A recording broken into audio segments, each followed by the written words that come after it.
Maverick News, the antivirus program for your mind.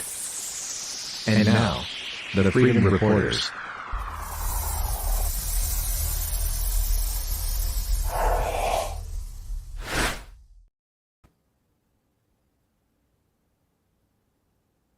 Oh, you are on mute, Rick Walker. And I am Rick Walker, and this is the Maverick News Channel. We are the Freedom Reporters. Hello, I am your co-host, Brennan Kennedy. It is Happy Friday, with Censorship Week nearing to a close pretty soon, I guess. Not soon enough, but we'll have to see. But we do have a jam-packed day for you. For those of you who don't know what Brendan is referring to, this is Censorship Week because we were banned on YouTube for a week. So we're wearing that as a badge of honor, which means we've been directly over the target with many of the things we've been saying. YouTube doesn't like it, and that's why we call YouTube CensorTube. But we do have a lot of ground to cover today. We are still on Rumble, Facebook, Odyssey, Twitter, and some other platforms as well, especially with rebroadcasts. We're over on BitChute, Cloud Hub as well. We're getting some traction over there with people watching us on the Cloud Hub social media platform, and soon we'll be on some other platforms too. More to come. We are going to review last night's federal conservative leadership debate. We have highlights for you. We didn't broadcast the entire thing last night. Instead, it was the first and sort of an unofficial leadership debate with all of the federal hopefuls, but we will be giving you highlights tonight. And I think in a way it will be more useful because I'm going to, with Brendan, talk to you tonight about not only what was said, but why we think they were saying what they were saying, and explain why the Conservative Party is at a crossroads. It's an important time, and what happens with this leadership debate will, I think, decide the fate of one of Canada's most powerful political parties. What else do we have lined up for tonight, Brendan? Well, we also have lined up the Premier of Ontario, Doug Ford, is being sued for acting a communications manager within the party, and that is due to their information being linked or leaked as a part of the trucker convoy and the donations through, I think, it either Give, Send, Go or the other one. But in either case, lawsuits are starting to pile up with that. It's going to be a hell of a mess, but I think it's important to take a look at that and see what's going to happen, especially because this is a lot of people whose information was sent out without their consent. So this is something that was supposed to be private information and was made public by a hacker. So I think we need to pay attention to what the consequences for that will be, if any. Yes, the truckers' convoy was one of the central issues during last night's leadership debate, so we'll get into that. Interesting, also of note, Doug Ford would not allow some independent journalists into his campaign kickoff yesterday.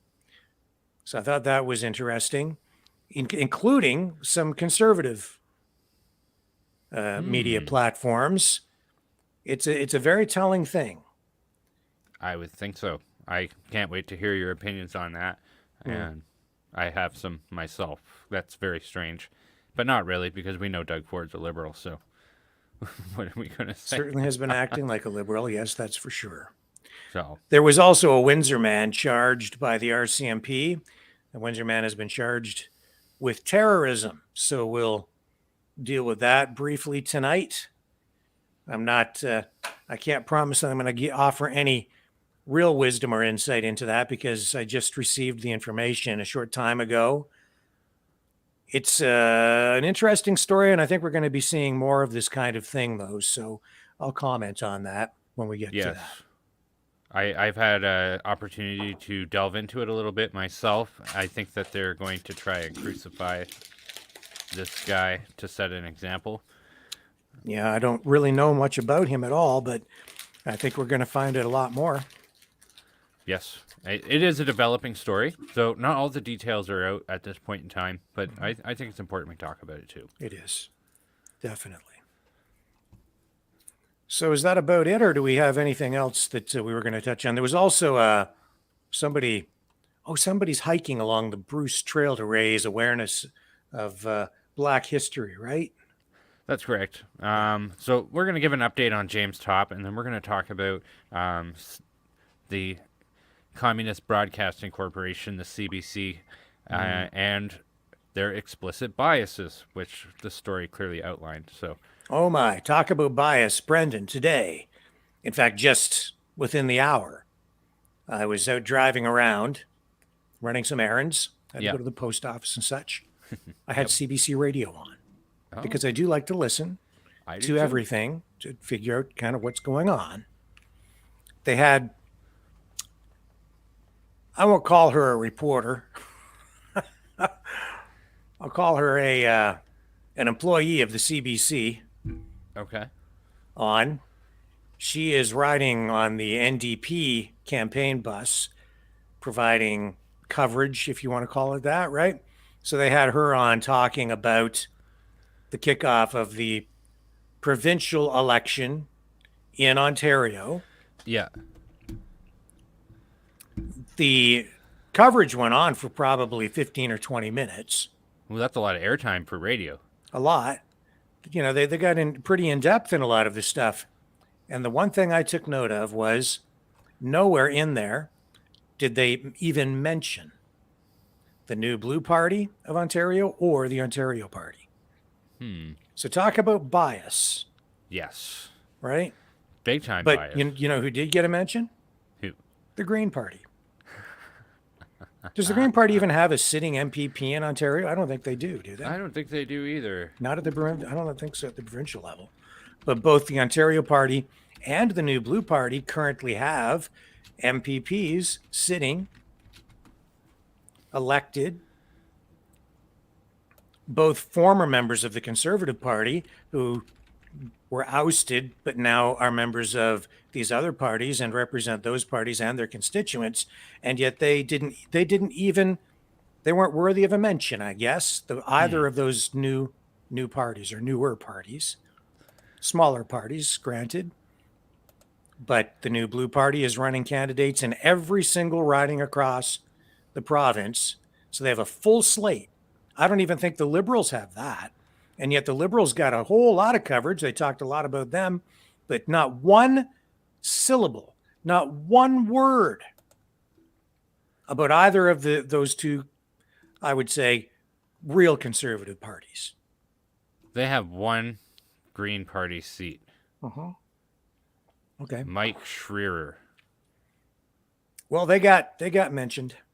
Green Party. Yep. It's kind of like I don't understand this relationship with either the federal Green Party or the provincial Green Party, but they're always overly propped up.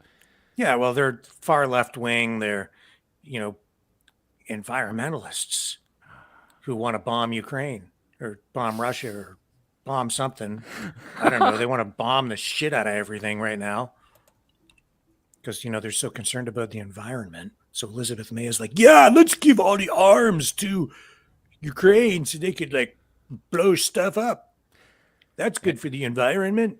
Because you know what's not good for the environment, Rick Walker? Russia. Russia is bad for the environment. And I don't think we're going to have time to get into it tonight, but there's another story developing, and I do want to talk about this because there's something weird going on with it, with that Canadian general who weirdly, he was in position to take over a job heading up the Canadian Armed Forces. Mm-hmm. Then suddenly, some sex scandal going back to, I think, about 1998 erupted. Yep. He disappears, and he has resurfaced in Russia. And apparently, He's been captured by the Russians. The Russians say they have him in custody now. This is very, very strange. So he went to Ukraine. He went to Ukraine. Yeah. This is a high-level guy, right? Yep. He was a lieutenant general in the Canadian Armed Forces. Very high-level guy. Now there's information coming out of Russia. They apparently have him in custody. I didn't hear one word about that on the news today on CBC either. I'm going to tell you something, folks. We all as Canadians really need to wake up and start asking some serious questions of what our government is really up to over there. We need to find out, if we can, and I don't know if we ever will be able to, what the true motives are, where these weapons are really going, how much money is being spent, who exactly is getting it. What is our involvement really over there in Ukraine? How involved is the Canadian military?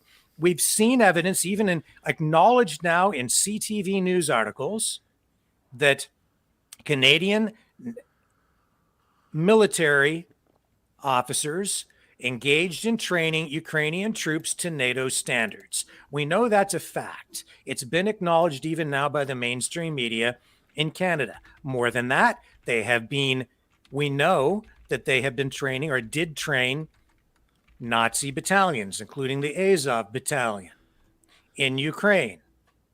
We've been getting reports out of Ukraine telling us that U.S. forces have been involved in intelligence operations over there, helping the Ukrainian military directly in this armed conflict, that some of these retired military officials from the U.S. have been engaged on the ground over there. And now we find out that this very, very high level Canadian lieutenant general was over there as well. He went over there, got involved, and has now been captured. And yet our government, I'm not hearing anything about it. Our state-funded media, not a peep today. Wouldn't you think that would be pretty important? What do you think would happen if, say, General Schwarzkopf had been captured? Or what if General Milley had been captured on the U.S. side by the Russians? Do you think the media would talk about it? Canadians are so oblivious to what is really going on with their own military. They don't even know who our generals are, who's in charge. They don't know anything. So the government doesn't have to talk about this because they know the people are pretty much in the dark. But this is very, very, very important, because if our military is involved on the ground, engaged in that conflict, that puts us at war with Russia. You see, it smacks of some sort of a special operation, doesn't it? So you have this guy, this high-level lieutenant, suddenly he disappears and there's a sex scandal going back to 1998. This is a super high-level guy who's going to take over command of the Canadian military. He's very close to it. He was. And now he's over there. Now he's captured. What was he doing over there? Really? What was he really doing? I can't say. I don't know for sure. I don't have all the facts to... Can I say something about this? Yeah, you go ahead. Because I brought this up to the week it came out. We've been following it. I've seen memes on the internet saying that this guy was captured, and then I looked into it and I couldn't find anything. The Western Standard released a story about this guy and said that he was captured. That article has now been taken down. You can't access it anymore. It is very weird circumstance altogether. At the very least, wouldn't you think the Canadian government would be worried about this guy, that they would want him back because he would probably know a lot about how the Canadian military operates and about and a lot about how NATO operates, NATO's secrets? Wouldn't you think that they would want that guy back? Wouldn't you think they would be, making a bunch of noise? Why so silent? Well, I don't have answers. I just have questions, which may give you some answers. Well, that's the thing, right? So, well, take a look at this, people. I'm not just talking out of my butt here. So here it is. I sent this to Rick Walker a few days ago, like Wednesday of this week. So it says, ex-Canadian general arrested by Russian forces allegedly. So I click the link, and what happens is it goes to this webpage on the Standard. I've seen memes about this. I've seen backdrop information about this. I've found fact checker websites saying, trying to point out that he's not actually with the military because he resigned, and there's no evidence that he was captured. So I'd be interested to know what source you have found on this. I'm very concerned about this guy, and with the things that you had pointed out, that this guy. I don't have a link to a newspaper article, but there have been references in online that I've heard on other broadcasts, and I know that I might be able to find a link to a Russian video where they're talking about it, but I'm reluctant to run anything like that on here because of the bans that they've placed on like platforms like YouTube and elsewhere, where they don't want any Russian information distributed, right? Yes. So whether factual or not. But there's a lot more to be said about this. And this is an information war, no question. It's I think this is very credible. I think this guy is over there, and I think he has been captured. The reason I say that is we've seen outright lies on the propaganda front on the Ukrainian side and the U.S. side, like the ghost of Kiev and a number of other things, okay? And the supermodel posing with the gun that turned out to be an airsoft rifle, stuff like that, right? Yes, of course. On the Russian side, they're engaged in a different kind of propaganda. I haven't really seen any outright lies, but I have, there's some cheerleading going on, no question, but they haven't really come out and engaged in outright lies. And I think that's a more sophisticated kind of propaganda because they know that if they get caught in outright lies, it really undermines their credibility. So what you get over there more is a game of omission, where if there's anything that they don't want distributed, they just ignore it, which is what we've seen even here with the CBC and today with them not talking about particular political parties, right? It's a different kind of strategy. So when they come out and they say that they've captured this general, this lieutenant general, I think that's very credible. I don't think they would say it if they didn't really have the guy, because it would be pretty embarrassing to them if they said they had the guy and then they didn't, right? People go, okay, well, give him back. And they go, well, we're not gonna. Well, why? And then you find out they don't really have the guy. That would be pretty freaking stupid, right? So if they say they've got him, I think they've got him. I don't think they're going to give anybody up, to be honest. No, I don't think so either. I think this guy's in a lot of trouble now, but he's high level. So yes, very high. They'll have to be careful what they do with him. And we'll see how this plays out, right? But I think that it's telling that our government has not issued a statement on this that I've seen anyway. I haven't seen it.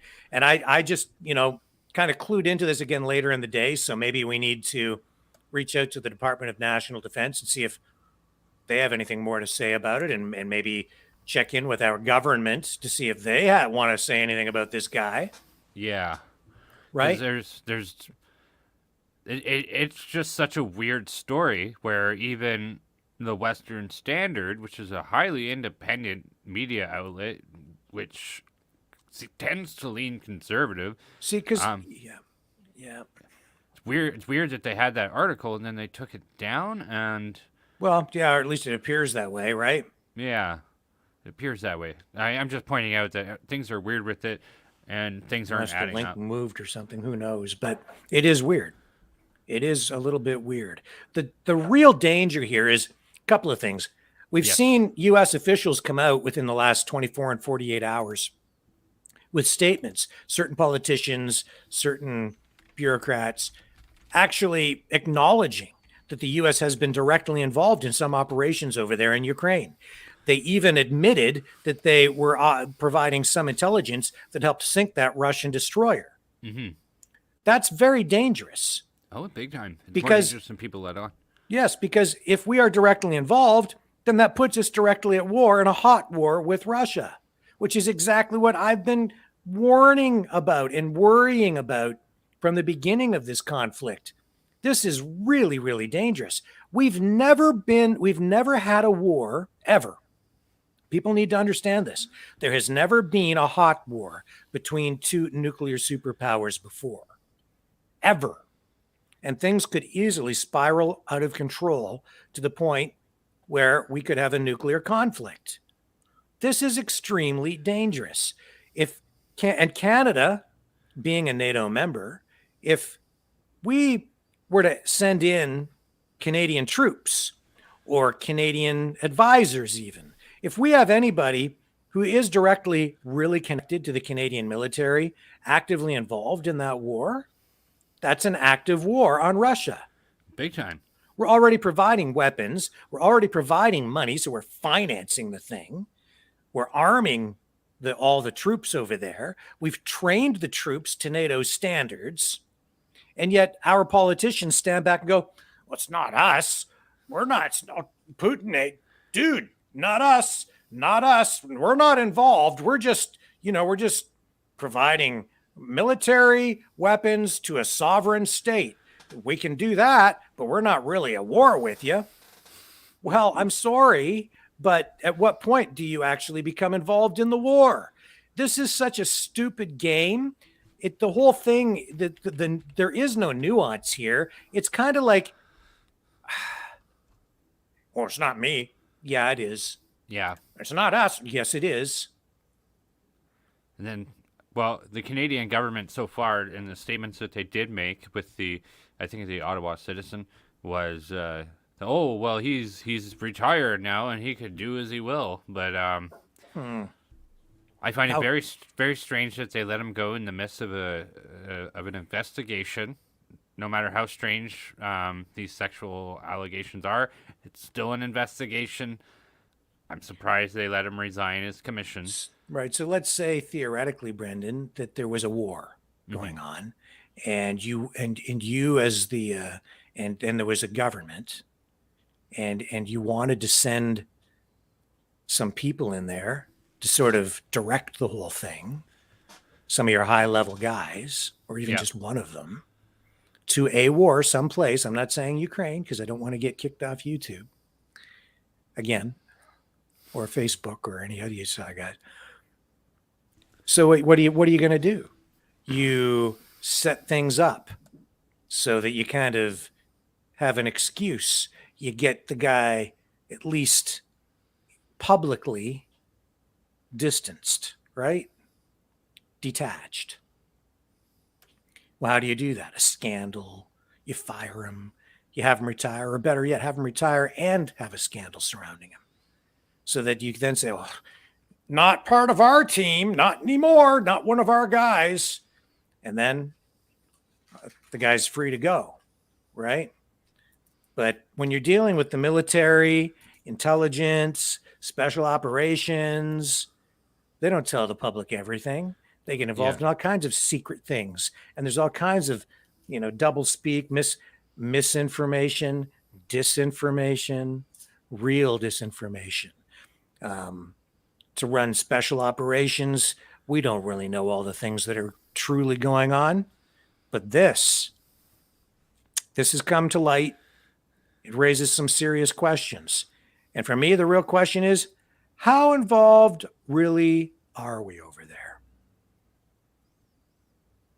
It's important. And how much risk is Canada at now with the high-level clearance that this guy would have had? We need to know, because the Russians already do. Mm-hmm. And now that they have this guy, assuming that it's all true, now that they have him, I think they might find it a whole lot more from him. Yeah.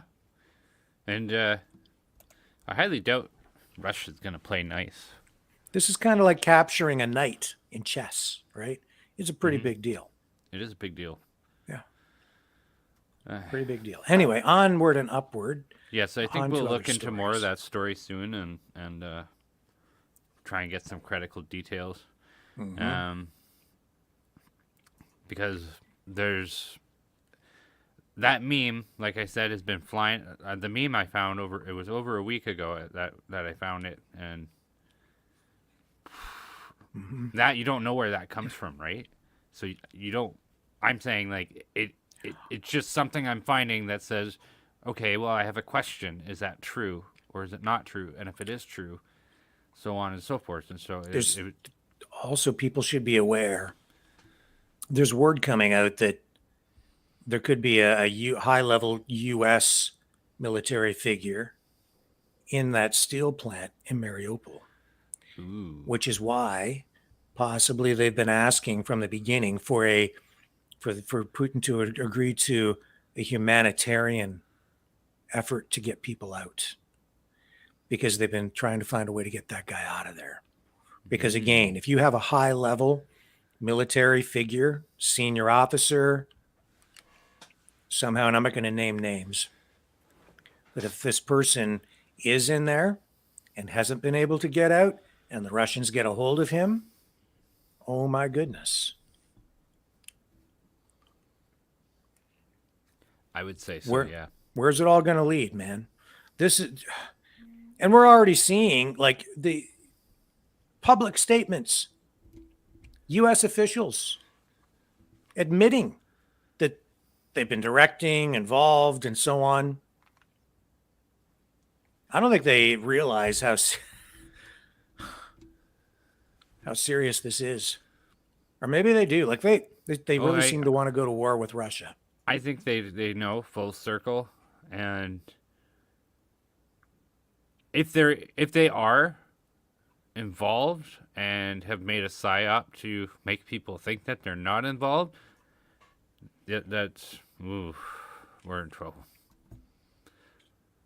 Yeah, I did listen again. Well, I was listening to CBC radio. I listened to a report by a reporter based in London,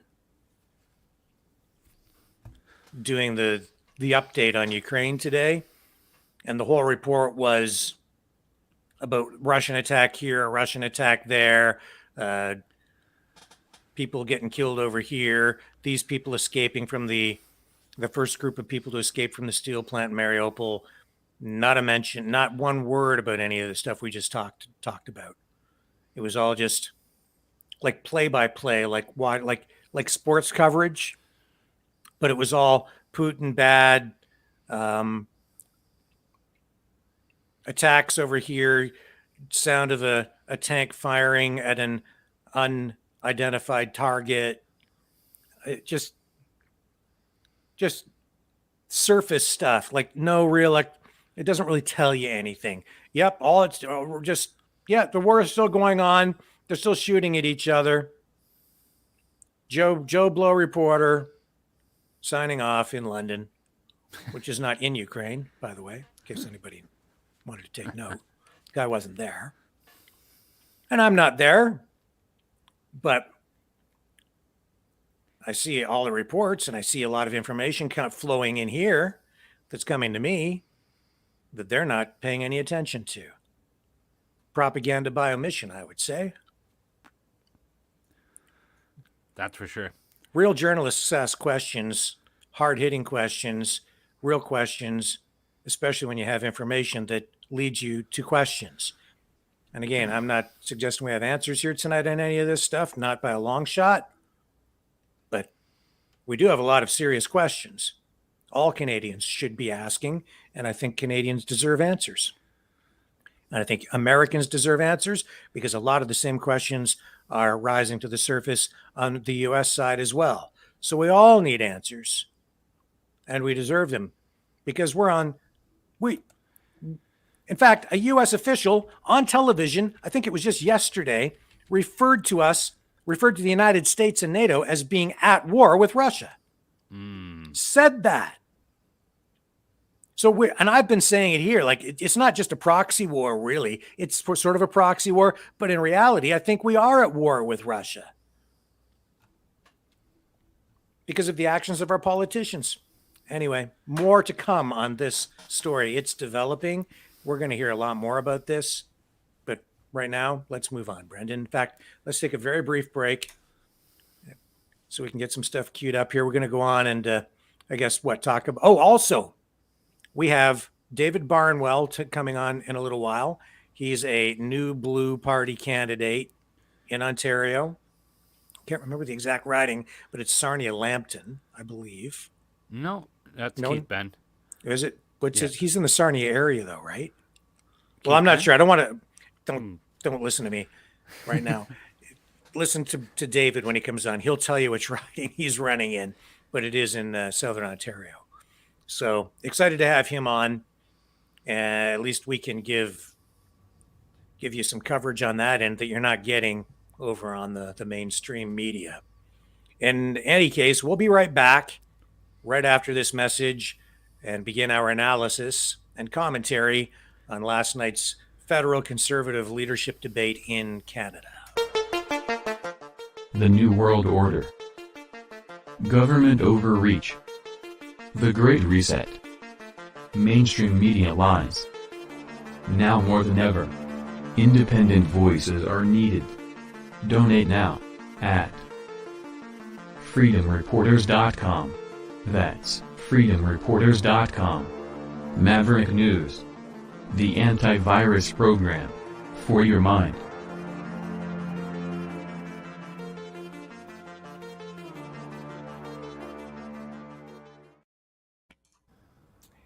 You can donate at freedomreporters.com. That's freedomreporters.com. You can click the hot link on the one YouTube channel, Flow of Discourse, or on the Rumble. We're banned until next week on the other channels, the main channels that we have. You can also click the hot link in the Rumble description, Odyssey, Facebook. I think we're on Twitter again maybe tonight. I'm not sure if that feed took hold. We've been experimenting with that. Yeah, I don't Not see quite it up sure. there tonight. Might not be there. But we're out there, folks. And if you want to donate to support our work here, that's how you do it. Click on the link or just type in that URL. It'll take you to the donation page and you'll help us keep things running, keep the lights on, as they say, and cover our expenses. And Brendan, I know that you're going to be going out doing some field reporting, and we're going to use some gear, right, to go out and do some of that kind of stuff. So Absolutely. We do have lots of work to do, and there is a highlight of things that we need to highlight, or there's a whole bunch of things that are coming out that we're going to need to highlight for you, and we want to bring what's happening out in the real world to you folks at home. And so we will be investing in equipment to do that and making sure that we can get scoops out for everybody. So very excited for things to come.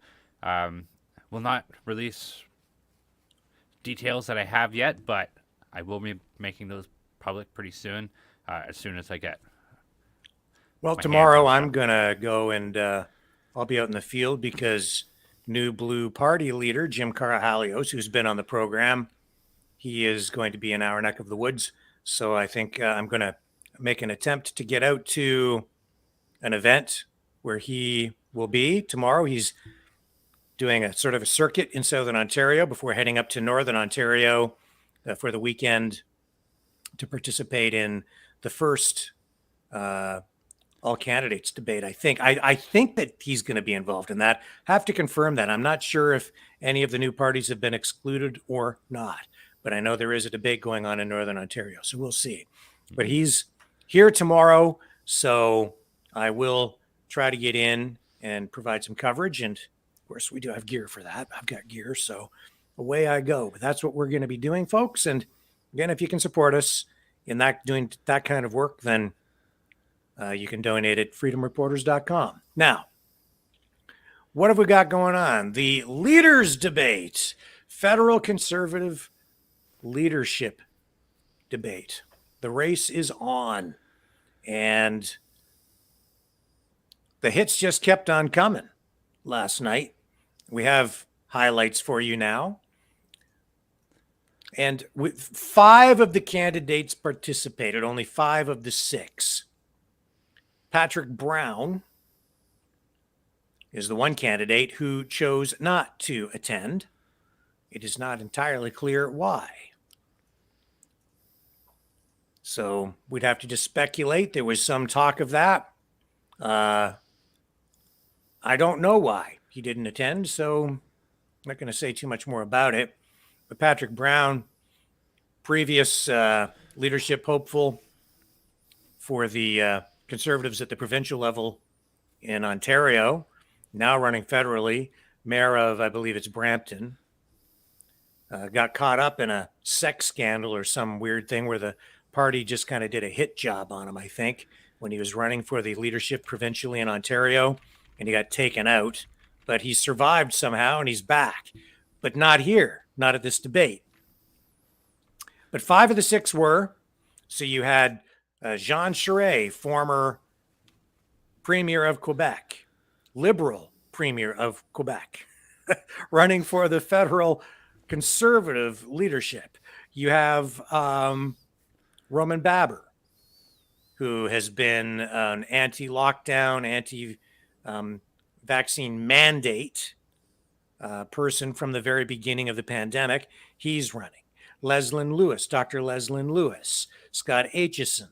You have also, I would say, the front runner, the person getting the most response at his rallies by far, Pierre Poilievre. Well, I would say there are 2 front runners based on everything that I saw, especially last night. Jean Charest and Pierre Poilievre.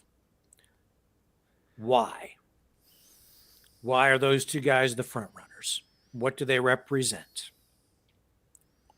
Well, I think they represent the 2 arms of the party, or the 2 wings, I guess. You've got the left wing and the right wing. You've got the conservative arm. I don't even like to say left and right, really. But you've got the conservatives, and I think they're in the Poilievre camp. And you've got the liberals, socialists, and they're in the Charest camp. That's why the party is at a crossroads. And you could see during the debate last night, very clear ideological lines drawn. It was quite apparent to me. But even so, a lot of Canadians, a lot of conservatives are having a hard time investing or trusting in any of these people up on the podium, up on the stage, rather. So right off the bat, and I think this is the right clip, we got into the whole truckers thing.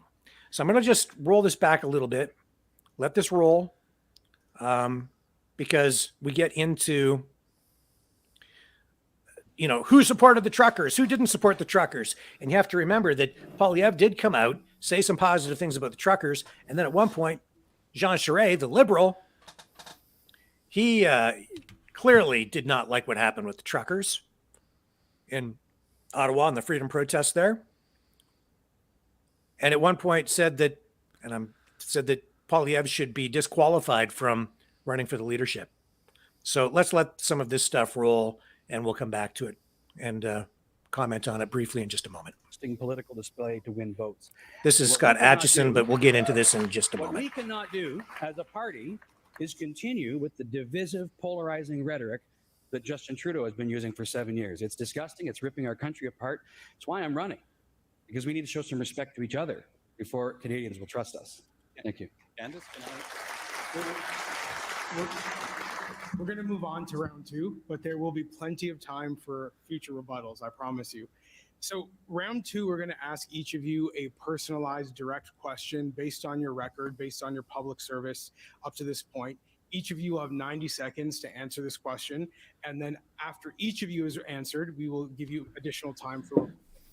I'm going to begin with you, Mr. Poilievre. And I want to start with the trucker convoy, something we've already been discussing. You've been criticized for your support for the trucker convoy. One of your fellow candidates has even said you should be disqualified for leadership of the party based on your engagement with the convoy. As we all know, public opinion on the trucker convoy is sharply divided. The Trudeau government and the mainstream media have gone to great lengths to vilify the truckers. And back in February, you said that you were, quote, proud of them. That's right. Has your opinion on the trucker convoy changed since? And is your support of the truckers a liability moving forward? No and no. My position has not changed. I said at the very outset, before they even arrived, that I simultaneously stood with the law-abiding and peaceful truckers who are fighting for their livelihoods and liberties, while condemning any individual who breaks the law, blocks critical infrastructure, or behaves badly. That is the position I took then. It's the position I take now. Now, Mr. Charest learned about the trucker convoy on CBC, like other liberals, and he misrepresented them. He believes that I should be censored. He believes I should be canceled from this leadership race and disqualified, in his words, because I don't share his liberal viewpoint. That is the kind of cancel culture and censorship you would expect from Justin Trudeau, but instead we're getting it from this liberal on this stage. And frankly, Mr. Charest, for you to talk about law and order is a little bit rich, given that your party, your Liberal Party, took $500,000 of illegal donations when you were the head of that party. The average trucker has more integrity in his pinky finger than you had in your entire scandal-plagued Liberal cabinet.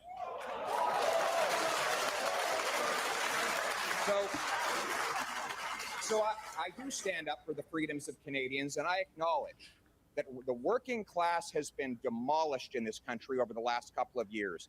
We don't need elites who've been able to rely on special contracts with Huawei to look down on them and call them criminals. Instead, we need to stand up for the people who are struggling and give them hope for the future, and that's what I will do.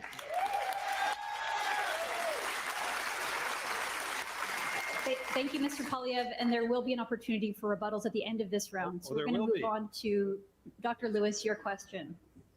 Dr. Lewis, you're publicly pro-life, and you... So what did you make of that, Brendan? Well, it's this is my second time going over it as well. I thought very highly of this particular incident.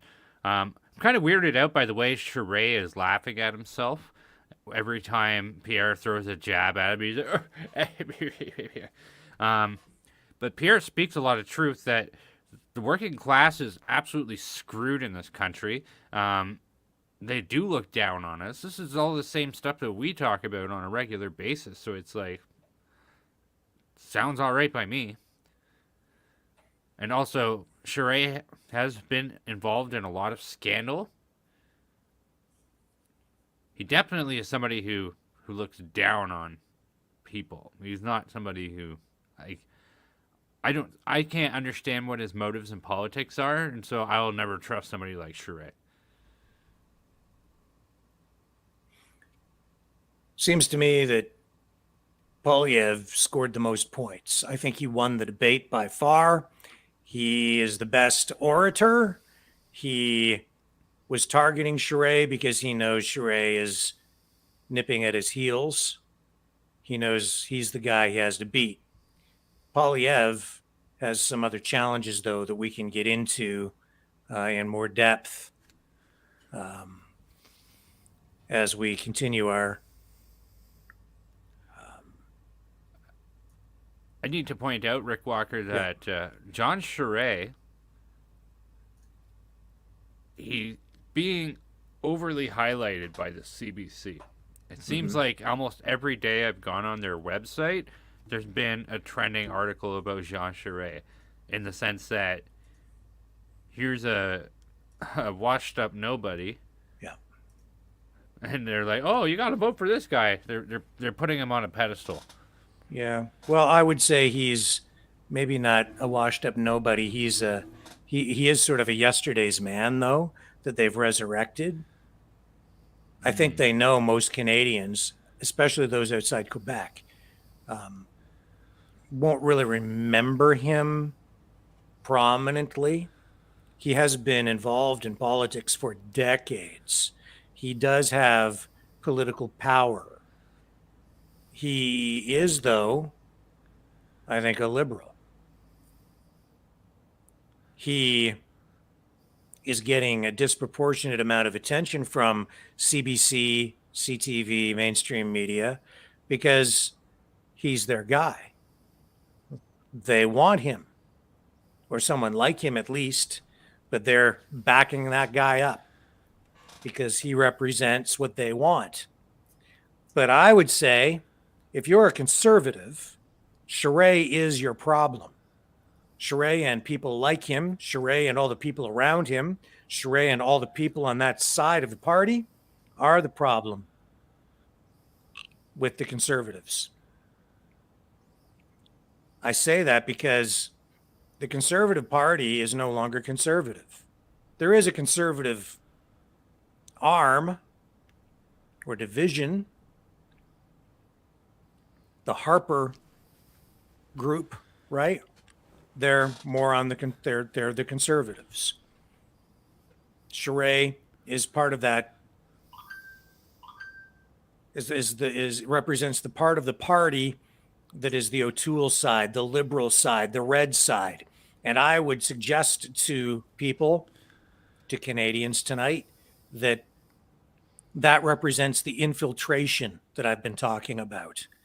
That's why the Conservative Party is no longer conservative. I think that it's been a deliberate thing on the part of the Liberals, the Liberal Party, to say to some people, go over there and join those guys instead. Don't just hang around here with us. Go over there and join their party. And if you join them, then we can control the other party. And they've been so successful at it that they have a guy like Charest, who really is a liberal. I mean, the guy was the liberal premier of Quebec. Now he's running for the leadership of the federal Conservatives. And he's been involved with the federal Conservatives before. But I'm just telling you, that party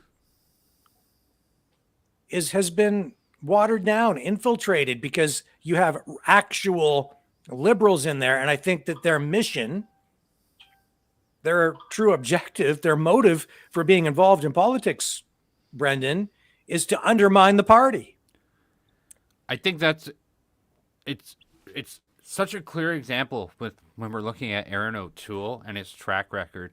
Mm-hmm. We're going to scrap the carbon tax. We're going to get rid of Justin Trudeau's illegal gun ban. We're going to scrap the CBC. We're going to all these conservative talking points that quite frankly would make me very happy if they were to follow through with it. But he turned his back on the illegal gun ban. He turned his back on scrapping the carbon tax and wanted to make an even worse one, which gave Canadians even less control of their money than Justin Trudeau already does. There's just so many mind-boggling things. But what you're talking about is Aaron O'Toole.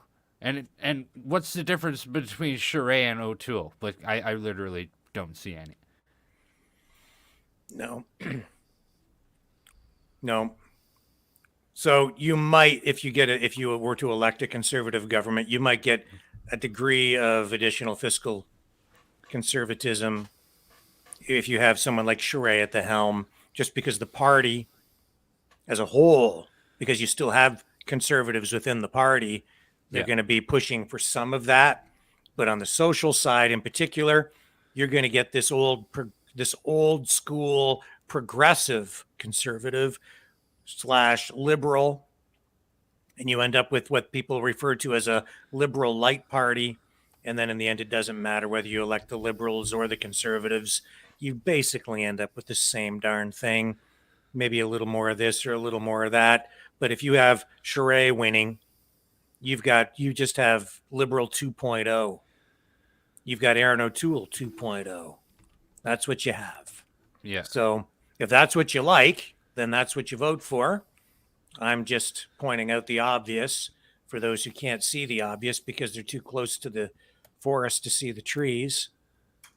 That's what's going on, in my humble opinion. Let's just pick this up here and we'll comment on this next clip. You've proudly shared your social conservative views with Canadians. However, as we saw in the 2019 election, the legacy media demonized leader Andrew Scheer for his Christian views and beliefs. In a matter of days, the media changed the narrative to be entirely about abortion and gay marriage. So if you were leader of the party, how would you handle this issue? And what do you say to the large number of conservatives and Canadians who simply don't want to have a debate about abortion? I think it's very important that in a free and democratic society, we are free to debate any issue. And I tell people I am pro-life. Many of my friends are pro-choice, and we have healthy discussions about the future. And there is so much that we agree on, and we need to come together as a society to determine that we can work out things, even controversial things like abortion. I still don't know where these gentlemen stand on this issue. I don't know whether they're pro-life or pro-choice, and the media will hound them. For example, Mr. Pierre Poilievre has ran from the media the last few days because he doesn't want to declare whether he's pro-life or pro-choice. As a leader, he is going to have to declare that. He cannot just be a minister of finance if he wants to be a prime minister. He is going to have to deal with social conservative issues, which he has been running from this entire campaign. Okay, so there's the abortion thing, right? Why is that coming up? Because of the Roe v. Wade draft decision, which was illegally leaked in the United States, the Supreme Court decision, I guess, that apparently looks like it's going to potentially overturn that. I'll let you go first and comment on this. I've just got I think, a slightly different perspective on it. Well, I mean, we've already talked about this subject extensively this week too, right? There's been all kinds of weird things happening in Canada in response to that illegally leaked document. But more on that at a different time, I think. Leslyn Lewis is pretty sharp. This isn't her first rodeo. She doesn't ever get anywhere, though. I can't remember what she placed in the last debate, but she was in the last debate. Is that right? Yes, or the last race, I should say. I'd keep my eye on her because it's very possible that she may be a contender, but it's hard to say. As far as for what she's saying, she is right in saying, well, hey, I'm here declaring this, and she absolutely is right. Pierre Poilievre can't just say just inflation and get elected. He's going to have to be responsible for social issues as well as other issues, being prime minister or being the official opposition. This is very clearly a divisive issue. Doesn't matter what side you're on, but for conservatives, there's a large amount of conservatives who are pro-life and a large amount of conservatives who are pro-choice. And I don't think that there's enough nuance in either of those camps. It's either you're for it or against it, and to hell with anybody in the middle. So interesting that she took a jab at them for that. Canada is not the United States. Roe v. Wade has no sway over what happens here in Canada other than the debate rages around it because people in Canada are so exposed to U.S. media and U.S. politics. Yes. But the Canadian law is not U.S. law. The Canadian abortion laws are not governed by what happens in the United States. Public opinion may be affected because of all the coverage we're getting down there, but you need to be aware that the leak of that draft decision from the court in the United States was, in my view, entirely political. It was timed to come out before the midterms. Why? Because some Democrat operative wanted to shift the focus, bring that issue out. It's an effort by the Democrats in the United States to, in a roundabout way, take the middle class female vote, especially moms, right? If you want to call them the soccer moms, right? Some people refer to them as the soccer moms, and bring them back to the Democrat side. These are voters in the female demographic who I think before traditionally were sort of voting Democrat. Yeah. And they've moved to the Republican side. They want to bring them back. This is a hot button issue. They've done studies on this. They're looking at polling. They know this is an issue that will get people out into the streets. They know that it will actually even result down in the U.S. probably in some violence on the streets again. That's what they love to do. They like to stir things up.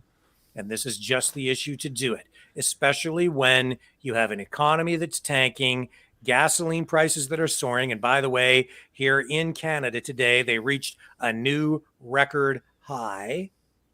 You have inflation where people are having trouble paying for their groceries now.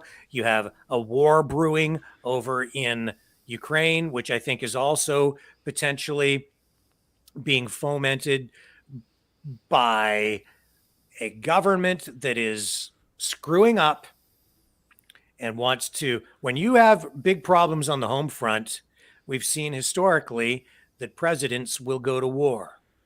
So we've got that going on, but they've got a war on the streets now by stirring up this abortion issue at this time. The thing I just get tired of here in Canada is the way Canadians let U.S. politics spill over into this country. The way, as soon as they start talking about it in the States, now we have to talk about it here. Well, our legislation, our laws are not up for review, but here we are talking about it even in this leadership debate. We saw NDP leader, federal NDP leader Jagmeet Singh talking about it in the House of Commons during question period. It came up again, right? Well, he also made a special press conference about it. That's right. This has always been the case, and this is such a weird thing that there isn't really any other country that's like Canada in the sense that if we were two houses side by side, so say there's the U.S. is one house and Canada is a house, we would be the nosiest bloody neighbors on the darn planet, if you were to ask me, because we are so polarized and so centered around the United States news. But that is something that is going to affect Canada, as Justin Trudeau's transport minister, Omar Alghabra, has come out and stated that he is in talks with the CBSA at this point, the Canada Border Patrol, and he is discussing policy for them to abide by to let people into Canada so that they can get their abortions here instead. And so there's all kinds of weird things that are happening in response to that, but it is affecting Canada slightly, but I don't know how much it will. Lots of virtue signaling, blah, blah, blah, appealing to votes. I don't know, man. Like, it's just, anyway, on to the next clip. Yeah. Roman Baber, Dr. Leslyn Lewis is up there. Also, Brendan, I kind of disagree with you on Leslyn Lewis. I know you keep saying she's pretty sharp. I disagree. I think she's a lightweight. I've always thought that from the time she entered politics. Again, my personal opinion, and she even got confused in the debate where she was, what was the issue? Conspiracy theories. Jean Charest made reference to conspiracy theories. We'll get into this later in the clips. I think we've got one queued up where she was accusing Scott Aitchison of making the comment, but it was actually Charest. So Aitchison, and he couldn't figure out why he was being attacked. But anyway, this is really about Roman Baber, who came out and was one of the most vocal defendants of rights and the charter and defending people who are going to lose their jobs during the pandemic because of their healthcare decisions. And he was asked about some of this last night.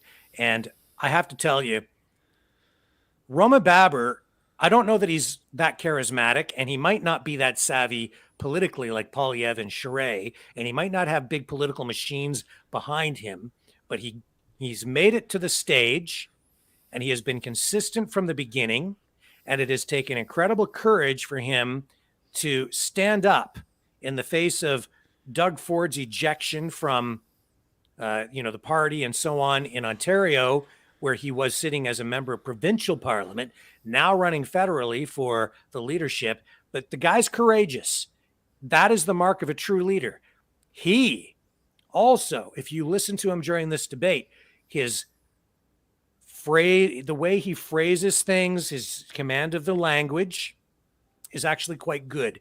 He's much brighter, much smarter than people give him credit for, and he's a very strong leader. He really is, because he had the wisdom and foresight from the beginning to separate right from wrong, and Yep. took a stand when others wouldn't. So this is an opportunity to give him his due here, I think. And let's listen to what where this went at this point in the debate. Our next question is for you, Mr. Baber.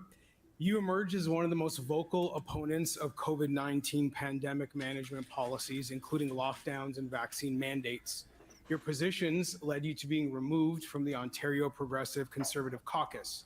What do you say to Canadians who might be worried about how you would handle a future pandemic and whether you would be able to make the difficult decisions needed to save lives? Absolutely, because I will entertain opinion, something that was sorely missing from our handling of the COVID-19 pandemic. Look, I stood up for millions of Canadians who didn't have a voice because I believe that I serve my constituents. I don't serve the boss or the party leader. I serve Canadians who felt that the political class failed them, that failed to defend them against lockdowns, against the mental health pandemic, against their surgeries being canceled, against their cancer screenings missed, failed to defend their children that develop depression or eating disorders. I will put my record against anyone, but I want to come back to something I've heard here, because I can just imagine myself right now in the audience and I'm listening to this. And we have one candidate accusing another of not being with a convoy and the other one with being with a convoy. Here again, we politicize the issue. Instead of talking about the underlying issue, which is making people do something against their will, which is forcing someone to make a decision between their ability to put food on the table and their personal healthcare choice. Can we not speak about the underlying issue? And here's another thing. I think Canadians are counting on us to do better. I have respect for every single candidate on the stage. I like everyone, even John, who can't get my name right. But I think that every single one of you would make a better prime minister than Justin Trudeau, that's for sure. And second of all, we have to remember what we're up against. We can't have a situation where any of us are so irreparably harmed. We cannot go out there and contest a general election. So I invite us to focus on the issues. Let's think about Canadians again. It's something that Canadians sorely want us to do. Thank you. Ah, snap. That is right out of the Doug Ford playbook. There was I don't a time, understand what you mean. So there was a time where Doug Ford was accused by Kathleen Wynne of being like Donald Trump, and that if you vote for him, you're going to get Donald Trump, Canada version, etc., etc. Doug Ford was like, well, I'm not going to throw any insults at Kathleen Wynne, and all I have to do is criticize her policies and not her. She's a nice person and blah, blah, blah. He did that, and then Kathleen Wynne had to turn around on a dime and apologize to him. The whole thing was a big mess. He's pulling the same trick here, where he's taking the high road. He's going, all of you would make a better prime minister than Justin Trudeau, and I respect you for that. So that always reacts very well with voters, I would say, and that also shows his intellect on that level. But he is correct that there is the underlying issues. It's the mandates that are the problem. That's the big problem. If there was no mandates, there would have been no truckers. I think the important takeaway here is that Roman Baber has been consistent from the beginning, like the very beginning of the pandemic, when he says these things because of what he did on that issue. I trust him. I believe that when he's saying these things, he means it. Mm-hmm. I'm not sure I can say that for any of the others on the stage. Yes. Even though we hear Pierre Poilievre saying he's going to make Canada the freest country on earth, I don't know if I can believe him, because we haven't seen that level of conviction from Pierre Poilievre, not the way we have from Roman Baber. Mm-hmm.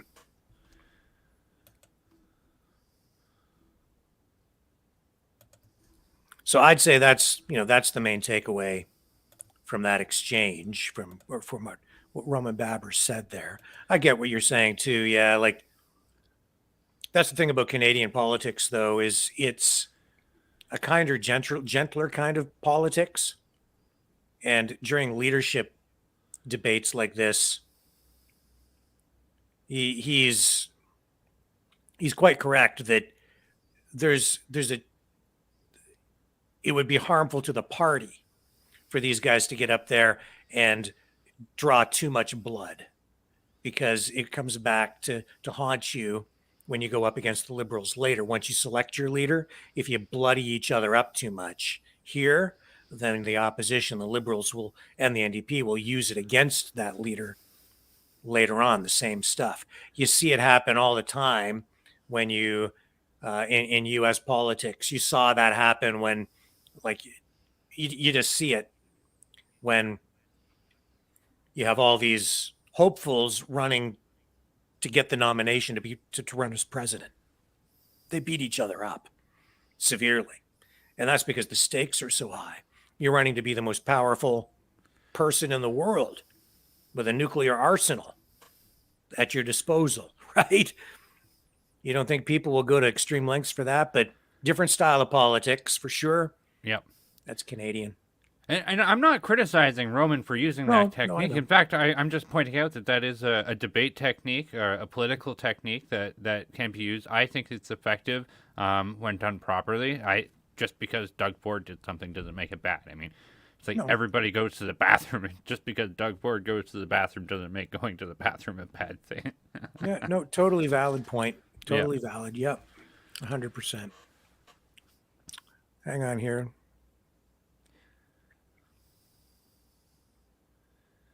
Oh, we got So let's move on to another clip here. We actually have our guest in studio. Well, that's fantastic. So let's dip out of this then, since David is about to join us, and we can come back to more discussion on the Conservative leadership debate and discuss why we think the Conservative Party as a whole is at an important crossroads. But time now to welcome David Barnwell. Welcome, David. All right, David. Brandon, hello. We're excited to have you on tonight. Thank you for joining us. Yeah, thanks very much for the invite, guys. I've been watching in the wings.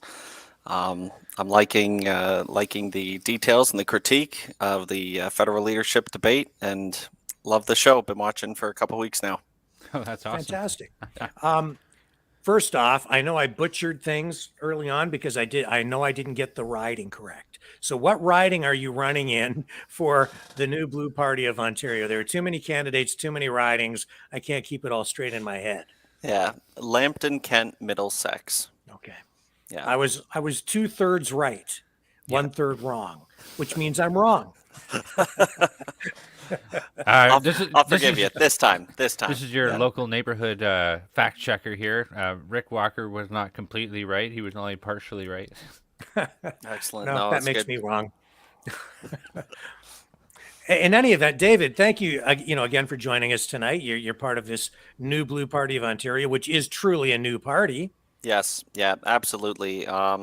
We were founded basically late 2020 is when the party was formed, and throughout the latter portion of 2021 and the first couple months of 2022, we began seeking out willing candidates, grassroots individuals who were just frustrated with the government, wanted to step forward and make a difference. And as you know, here we are with 124 candidates, one for every single riding, fully vetted and confirmed with Elections Ontario now. Wow, and that's very impressive because it takes so much effort and organization to put that together, to run a full slate of candidates. What was it that attracted you to the New Blue Party? Watching Belinda in the legislature, yeah, similar to your commentary about Roman Baber being consistent at the federal debate there, and a quick comment though about Roman. He went the step beyond what a typical politician does, and he wants to look at the root cause of an issue. Mm-hmm. Okay, and what I saw in Belinda, going back to New Blue and Ontario, is anytime she would speak up in the legislature, she went below that boutique surface level type debate and questioning in the legislature. And I really liked that she wanted to dig one level deeper, basically where the establishment parties don't want you to start looking. And she started asking the hard questions, the meaningful questions, and I started digging into what this whole new blue thing was. And looking at their website, at their founding principles, stability, integrity, transparency, liberty, and good government. And I thought, well, that says it all right there. I'm not getting much of that from any of the other establishment parties. And then I just watched for a little while to see where this is going to go, what kind of support they have. I already believe in the message. Mhm. And yeah, when they opened the opportunity for folks to apply, because there was no buddy, do a little business with me on the side and I'll get you in this riding or anything. Everyone had to apply. So I threw my name in the hat and wanted to see what would happen. Yeah. And so here you are. What's your background other than, what were you doing before you got involved in this crazy business? Yeah, so I work for an engineering firm and I run a telecommunications and security consulting team out of London, Ontario. Yeah. A Yep. telecommunications team, you said? Yeah. So we are design consultants. So you look at a building, I don't know, let's just pick a community center, for instance. You're going to have things like the phones need to connect to the network somehow. The computers have to connect to the network. The wireless devices have to connect to the network. So my team are the ones who actually design how all the behind the scenes cabling and infrastructure allow all that connectivity to happen. And then it's the same approach, but with respect to security, access control, surveillance, that type of thing. So we actually take the time to consult with the client, hear what the problem is, and they'll ask us, can you research this? Can you find out what possible solutions there are? And our job is to come back to them with possible solutions, the pros and cons of each of the options, and the true costs. Not just the dollar value, but the risks. Maybe they have to change from one system to another. How heavy is that load going to be to carry for their organization? That type of thing. So really, I kind of laughed. The other day I just put two and two together, and I thought, well, working as an MPP in a way is sort of like consulting. You listen to the concerns of your constituents regularly, you hear what they have to say, and you find out where the services exist within the government, or if the service doesn't exist, you help direct them in the path where there's another organization that maybe provides something that's helpful to them. Well, I like you already, and I'll tell you why. It's because I see so many politicians, especially like high level politicians like Joe Biden or, just senior level guys or women. Yep. And they talk about things like internet security, national security, and Huawei, or they'll talk about, censoring the internet. And I'm like, this guy probably can't even open his email. Yeah. Right. Yeah. So it's refreshing to see somebody who wants the job, who at least understands the technical end of things. Yeah, some of these more modern buzzwords that folks are throwing around, I Right. do roll my eyes sometimes when internet censorship comes in the form of anti-hate speech bills, which I know that's federal, but it won't be long. It'll be everywhere, or they'll be trying. Yeah. Well, at least you know how to open your email and get online with a webcam. Yeah. I'm not so sure that Joe Biden knows how to do that, or maybe I don't No, I don't even know if Donald Trump really is the guy. Well, I see him on his cell phone, so I think he does send out his own tweets, or yeah. at least he used to until he got banned. Yeah, exactly. And then he may have gotten that up. I'm sure his wrists were quite forgiving after he put down the cell phone for a while. Yeah. Well, he's not. He's got what's the one, Getter, right? Yep. His team set that up, but he's not even on there. No. And now he has Truth Social. Yep. Which is, I guess he owns it, or part owner or something. I think they have multiple owners. I'm not 100% sure on the ownership model, but I know that there was a big push for investors to come in. So there must be a distributed ownership. Yeah. Yeah. I've looked at it. I'm not on there because from what I'm seeing, it's just strictly for Apple users right now. They're still kind of rolling out the Android, and I would assume there's a desktop version coming. There will be, yeah. So I checked into that as well. I was a little bit interested in getting on a Truth Social because their whole platform was supposed to be complete free speech. And right now, I think it's only available through the Apple Store. And that was because the developers and the owners of the company had to work with a deal with Apple to ensure that if Apple was going to let them carry the product in the App Store, that Apple was not going to turn around and try to enforce anti-free speech policies. And if Truth did not meet those requirements, then get dropped from the store. So they were able to come to an agreement with Apple. The reason Android, which is a Google product, hasn't come to that same agreement is because Google does not have those same the same willingness to allow an unfiltered app of that kind, that is to promote full free speech. They're not ready to make that commitment yet to allow Android users to download it to their phone. But the desktop version I've heard is, I don't know if it's imminent, but it's definitely in the works or perhaps launching soon. But couldn't they achieve what they want to achieve with an Android app by distributing it through like Aptoid or other platforms? Because Android is an open source platform, right? You might be able to do it that way. I have heard of I don't have any particular examples. I've just heard rumors though that that certain carriers, so in Canada, the Rogers, the Bell, the TELUS, may have influence on what you can access through your device over their network. Number one, and some versions of Android, depending on who. Oh, welcome back, Brendan. Yeah. Depending on who the manufacturer of the phone is and the version of the operating system, if it doesn't have that digital signature from the Android Play Store, they can prevent you from installing it on your phone. Now, depending on your savviness, you can get around that, but it also depends on how much the carrier who pre-programs your phone for you and the manufacturer of your phone want to make sure that you can't do that. So it can be quite the task. But I don't know if that's the case with True Social, but there are instances where it would not be possible to install an app on your Android phone without that digital certificate. Well, So yeah, they don't make it easy. I'll tell you this, Google, YouTube, they don't like Donald Trump at all. No. Because that's one of the reasons we got our 7-day ban. Yeah. Because we ran some Donald Trump stuff. Oh, that's okay. I was pulling up the stream today and I went to YouTube and I thought, oh, did we cancel? But no, just on Rumble. Yeah, I hear that from some conservative shows I enjoy watching as well. They always say at the beginning, we broadcast Monday to Friday. If you don't see us on YouTube, it's because they're not letting us broadcast. Just go over to Rumble. Yep. Everybody should just come over here to Rumble anyway. We are on Facebook. We're on some other platforms. We're on Odyssey.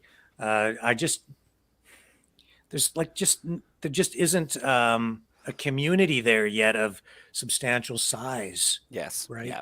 So it's like, yeah. Everybody I mean, I like uses the Rumble everything on app. YouTube. It's very friendly to use. It's very straightforward. It's very similar to YouTube in a manner of speaking. Layout's almost identical.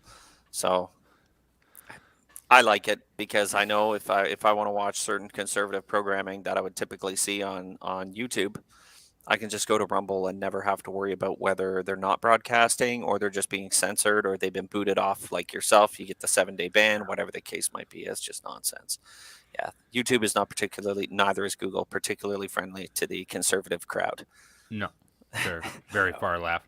Yeah. Now, I hope you don't mind me asking, and you don't have to, but there was a commission that just finished investigating the government tracking individuals during the COVID-19 pandemic. Yep. They use a program called Blue Dot that worked with cellular carriers to track individuals' movements and things of that nature. The Canadian government's trying to say, oh, well, this isn't going to name anybody and everybody's information is protected on it. What are your thoughts on that whole thing that came out and people's privacy and the government using this type of tech? It sounds like you know more about it than I would, so I think now's as good as any time to talk about it. Yeah, this probably has absolutely nothing to do with the election, but we're just glad to have an expert of some sort on. Yeah, so go ahead. Sorry for the big smile on the face. I just I've got some colorful language that is entertaining me on the topic as you're explaining what you've been reading about. Look, I'll comment like this. So, if you have an Android phone, and actually I think Apple phones, for sure they have this feature as well. Yeah. I'm sure all manufacturers do. It's called Find My Phone. Okay. And at least with mine, I have a Samsung phone. I'm a big fan. I've always had the Samsung phones when they started coming out with the large screen units and everything. So in the last iteration, when I updated to this particular model and I was getting it set up, it says, do you want to activate Find My Phone? And I thought, well, I mean, it's a pretty expensive piece of technology, right? It's about $1,000, $1,200, something like that. So this might be useful, but I better read the terms and conditions first, which nobody really does, and we should, but nobody really does. So I looked into it, and I wanted to know, how does it find your phone if you've lost it, or what happens if it's not connected to Wi-Fi, or it's in roaming, or it doesn't have any signal at all? When you activate Find My Phone, it will essentially enable a ghost mode for your cellular connection, your Wi-Fi connection, your Bluetooth connection, your RFID connection, which is your NFC, near field communication. So what this means is you lose your phone, it will automatically use your phone's Wi-Fi capability, basically any of the wireless technologies I just described, to talk to other phones that have the feature enabled without them knowing, and broadcast through that carrier's network to the main Find My Phone server. That will then communicate back to whatever means you set up, email notification, a secondary phone like your husband or wife or a family member as the backup device to get that notification. But it's always running in the background, which means your Bluetooth is always pinging and communicating, not just listening, but actually talking to and sending information to nearby devices in a ghost mode without you knowing. It does the same with Wi-Fi, the same with your cellular data. Yeah, you name it. So when I read basically the second iteration of Health Canada tracking us throughout the pandemic, because I read about this first maybe about 3 months ago, I think, might have been the first time they released information, which I like, you had to peel me off the roof out of anger, off the ceiling. This second iteration, they say that they also gathered information about who you were socializing with and whether you were social distancing or not. The only way to do that is with a Bluetooth capable technology using, well, there's other technologies that can do it, but based on the signal strength or how far away you are from another device, they know how they know how far away you are from another device based on how strong the signal between the two devices are. And the delta, when it changes, you're moving apart, you're getting closer together. They know your friend always connects to this Wi-Fi network, therefore the algorithm assumes that's the person's home. When your phone connects to that Wi-Fi network, they know you're not at home and they know you're over at your friend's house. And based on the Bluetooth or the near field communication ability, they know how close you are to the other individual. So there's your visiting with friends or who you were going to see, and whether you were social distancing or not. Yeah, it's gross. It's real gross. That's the word I'm going to use. I got some others I'd like to say, but I'm going to keep it professional. I'm baffled that they say that, oh, well, your information is actually protected because we took all of that out of there. But as far as I'm concerned, if you have an address, that about does it. Like, no, we didn't consent to this. Nobody consented to this, and. So do you think there's anything that could be done on the provincial level? Let's say we wheel you into Queen's Park. Is there anything you'd be able to do in there to put additional consumer protections on people's information like that?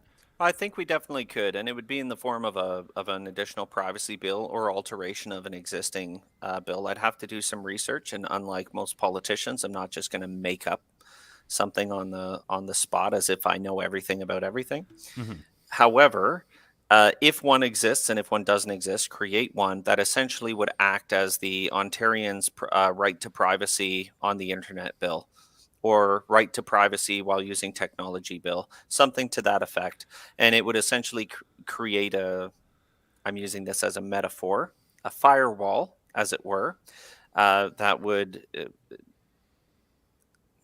metaphorically or through legislative power block other organizations from accessing data on Ontarians' smart devices without express permission.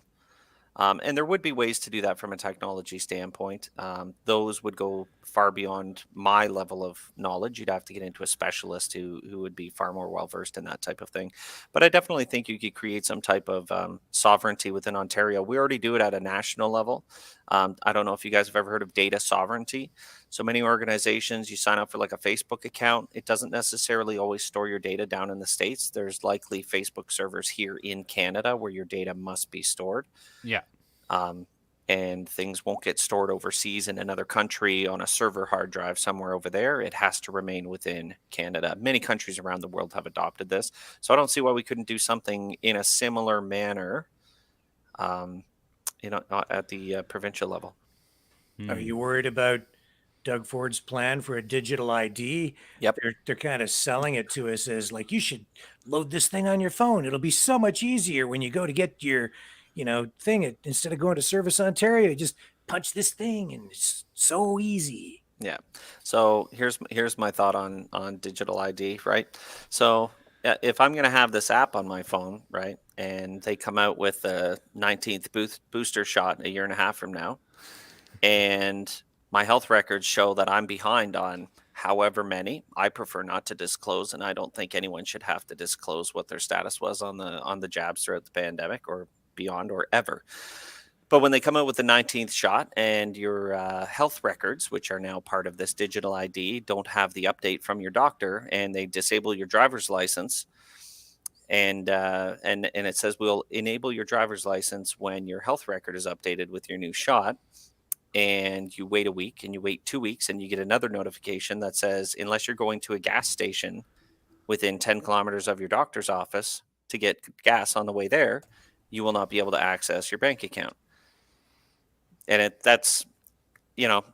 sounds pretty far out there, Brave New World type stuff, but it's not impossible. It is, in fact, it's extremely, extremely possible to achieve something like that. And I'm sure we've already done our research between the three of us. We know that's exactly what's coming down the pipe.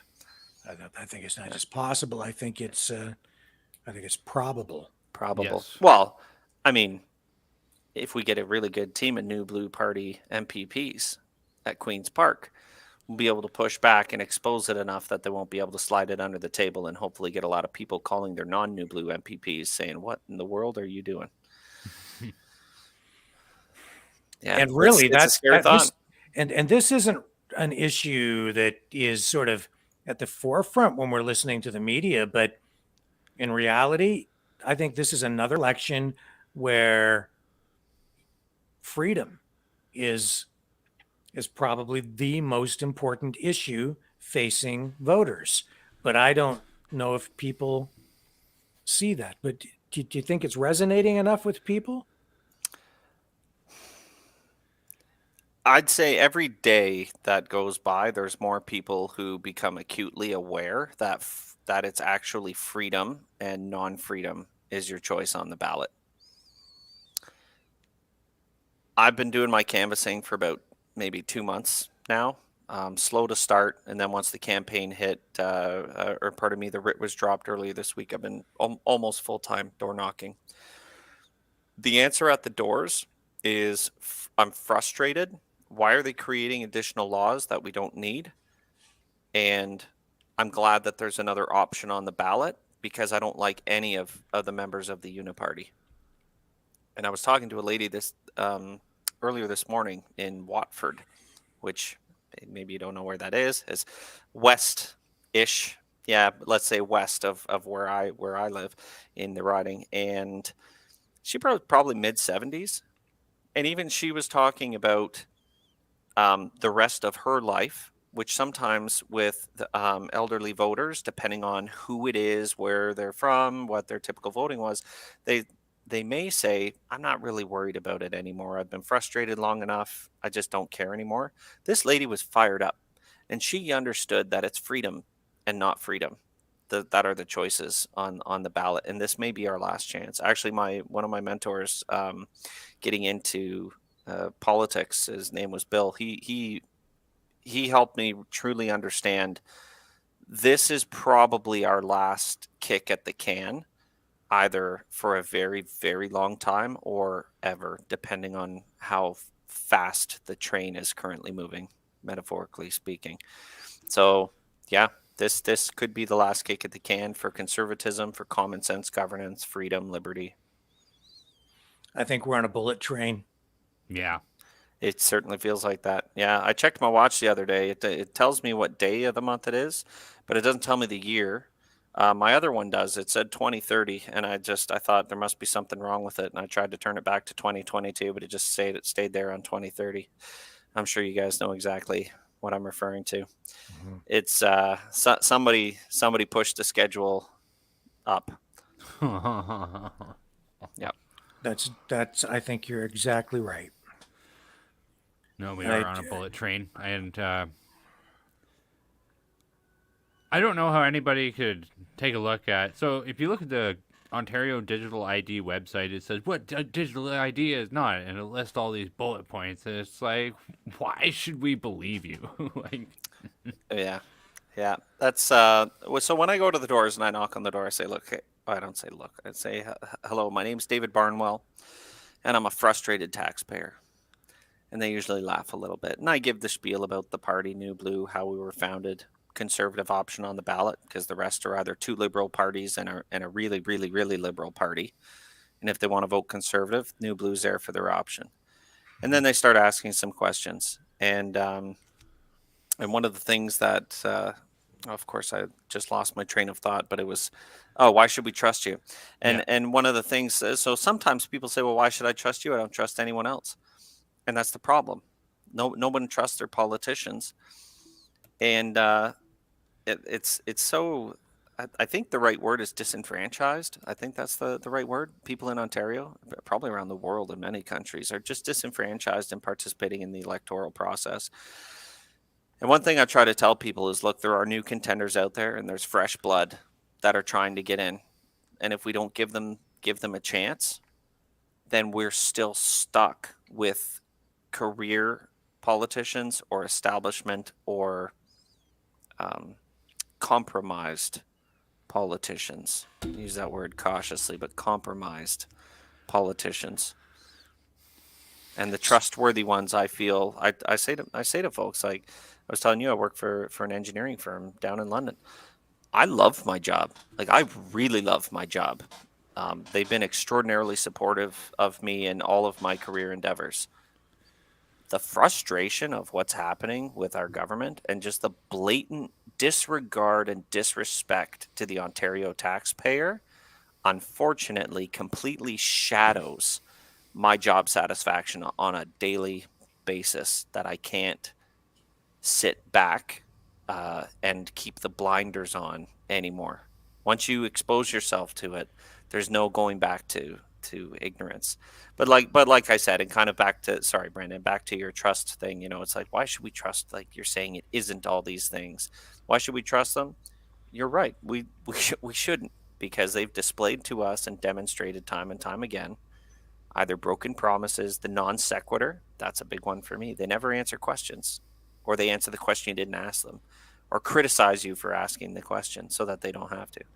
And it's just so blatantly obvious that it's time for a fresh set of eyes in politics. Not just Ontario. That's where I'm running, but in Canada, in the other provinces, the states have a lot of new contenders coming in, trying to push common sense throughout many of their different states. And I wish them all the best, because these new contenders, they got to get a foothold, and it only happens when the voters become awakened to the concept of the lost cause of establishment parties. I guess that makes sense. That's what I'm trying to say. Yeah. Mm. You're right. There is a shortage of common sense in politics. Yeah. They don't hand it out when you walk into the Legislative Assembly. You need to already have it with you. So we saw Conservative Premier Doug Ford kick independent journalists out of his campaign kickoff. He would not give them accreditation Yeah. I don't know if you were listening earlier in the broadcast, but I was listening to CBC radio today. They Okay. were talking about the provincial election. They went on for at least 20 minutes. How much did they say about any of the new parties? Zero. Yeah. Did not even mention any of the new parties. Yeah, it's probably something to do with that 600 million from Trudeau.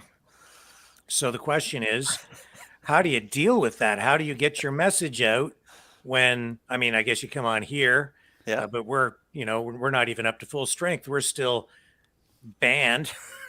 So you come on the banned channel where nobody's watching, where only like half the people that would normally have are a quarter. What are we going to do, David? Like, we need to go create our own little oasis on a deserted island someplace. Well, I beg to differ. I'm not sure a deserted island would be good. I'm an outdoorsman and a hunter, so I mean, if the deserted island included lots of forest land and areas to hunt and enjoy the wilderness, then okay, fine. So tell me where to sign up. The biggest thing, and you know what, we had our campaign kickoff yesterday, right? Hugely successful. The room was absolutely packed. People were lined up the middle of the rows of chairs and completely standing room only at the back of the room. Place was erupting. It was beautiful. But one of the things Jim said is, we're not getting any favors from the media. We don't want any favors from the media. And there's no one rolling out the red carpet for New Blue Party of Ontario. So my answer to your question, Rick, keeping some of those things in mind, is we educate and inform the voters in Ontario about the new options at the doors. That's where you win. That's where you win elections, when you want to break ground. You have to get that face-to-face time with the voters. I've been pounding the pavement. I know you were talking to Keith Ben a little while ago. He and I talked for a fair bit after the campaign launch was over. And he's got an entire team up there in Sarnia Lambton. It's not just him knocking on doors. He's got other people going around. I've got folks throughout the riding. I call them my regional captains. They've set up their own little teams here and there to go door knocking in their communities. And it's really just about spreading the message face to face. We're not going to get any publicity, and if we do, I would be suspect at the invitations to join in on either debates or one-on-one interviews. That $600 million to the establishment media no doubt came with some significant strings attached. And when one of our party platforms, to politic a little, campaign a little here, but one of our party platforms is, we're going to tax in Ontario. We're going to tax the Ontario portion of that 600 million, because the establishment media, if they're failed corporations, if they can't keep it profitable, if they're not going to tell the truth on a regular basis, and if they're going to continue to dramatically slant any story against anyone that doesn't go along with the establishment's agenda or the narrative, then why should they be getting the taxpayer dollar if they're not even doing the taxpayers a service in the first place? So Ontarians should be getting that money back. Well, you see how popular that message is going to be when you're a new party that's saying we're going to tax establishment media. You won't even be on the bottom of their list of priorities of people to interview leading up to election. We're not on the list, and we don't want to be on the list. Yeah. So are you going to be full steam with trying to engage people face to face? Absolutely. I've known several candidates who have walked the globe and back, and didn't ultimately see the results. Do you have anything else that you'll be looking to implement with your candidate to get your face out there more? Yeah. So I actually I have some signage that'll be going up here soon, probably early next week, with one of the local sign companies in London. One of my supporters has been very generous and offered to actually put up billboards within our riding, showing my face, some of the bullet points of our founding principles, or our core principles at New Blue Ontario.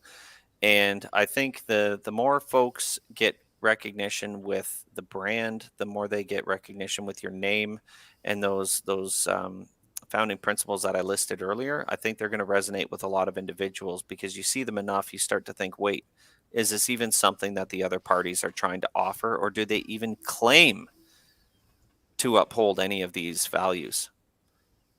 The answer is no. Have they are they allowing you to participate in your local debates? Or are you being banned, shunned? We saw that during the federal election. The People's Party of Canada candidates prohibited from taking part in Chamber of Commerce debates. Yep. Pretty much across the country. What's happening on the provincial level with you guys? So we are getting invitations, and I know that it's not just myself, but many of the candidates are being invited. But we're being particularly cautious because there is going to be a significant slant against New Blue. But there are some honest journalists with integrity, whether they want to host some type of a debate, or even if they just want to talk to you for 10 minutes and get to know more about you to get the word out. But it can be a bit difficult at times to understand who's trying to set you up and who's trying to honestly be transparent and independent, promote a free press, as it were, to use the cliche, but promote the free press and just get your name out there because no one else is, and they see that as a gap, and maybe that helps with their market of people who want to be fully informed, whatever the case might be.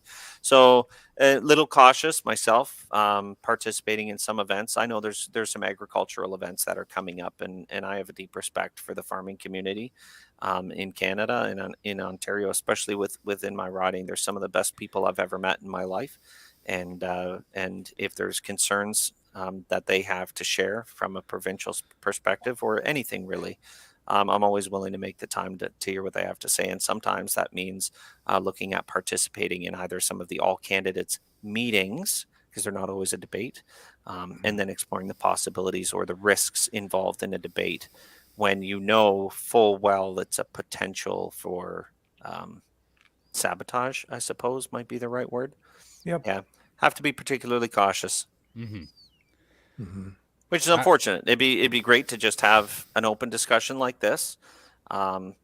You're asking some very interesting questions. You're asking for opinions. You're asking for knowledge, as opposed to just trying to set me up with whatever it could be. Well, here's a gotcha question. Yeah, the Liberal Party is going to buy me new snow tires. What are you going to buy me?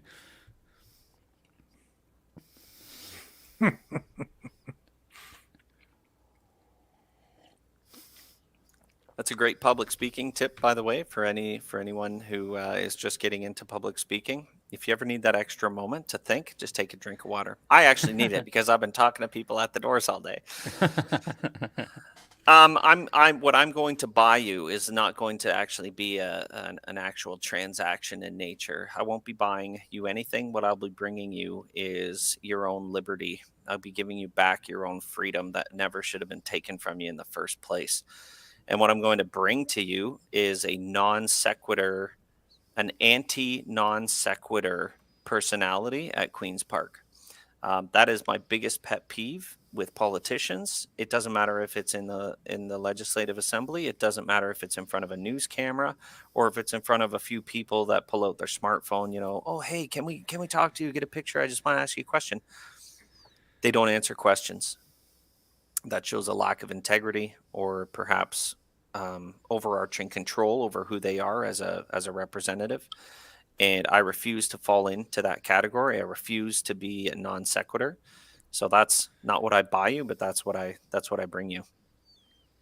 Yep. As well as, we do have some other fantastic policy points that are fiscal based, of course, but that won't be used to buy you anything, Brandon. It'll be used to bring you prosperity, lower the cost. Here's something that's pretty wild. What a wild concept. So get this, guys. You've heard of lowering the cost of living. Yep. Okay. Right. And you're going to get government funding for this, and you're going to get government funding for this. And these things over here, these people are going to get some money over here from the government, and these people here get more money. And everyone's going to get some government funding. Okay. Because we want to lower the cost of living. What a wild idea. So get this. Here's what actually happens, right? So they take more tax dollars, okay, or they don't get rid of any bad or expensive operational elements of the Ontario government. So your life stays expensive, and they allow you to have some of your own money back. Okay, it's still everything still costs the same from a tax perspective when you go to the cash register every day. Okay, New Blue Ontario wants to lower the HST from 13 down to 10%. That affects almost, as many grocery items are exempt from HST, but that affects almost everything you do on a daily basis where you have to pay for something. You add that up over the course of a year, that's going to be significant savings to you. Now, some people might say, well, how in the world can you look? We're in so much debt. How are you just going to just snap your fingers and reduce the tax base? No. We go a step further in lowering the cost of living for Ontarians by lowering the tax burden on Ontarians by getting rid of wasteful spending. I know a few weeks ago you talked to Jim Karahalios about the wind turbines, right? Yep. Popular with some, wildly unpopular with others. Mm-hmm. One of the biggest things I find where it's unpopular with certain individuals is because there's a perception that it is an actual green energy because you're just using the wind. Let's look at it purely on a fiscal basis and not even the cost of energy. That's a whole other discussion. You guys know from that discussion, maybe some viewers today may not know this. In Ontario, when the wind blows, the wind turbines generate too much electricity. Okay, it's a dynamic system. It's either not working or it's working all at 100% of its potential, and literally anywhere in between, depending on how fast or how little and where the wind blows. Okay, an electrical power grid cannot dynamically respond to a dynamic generation of electricity.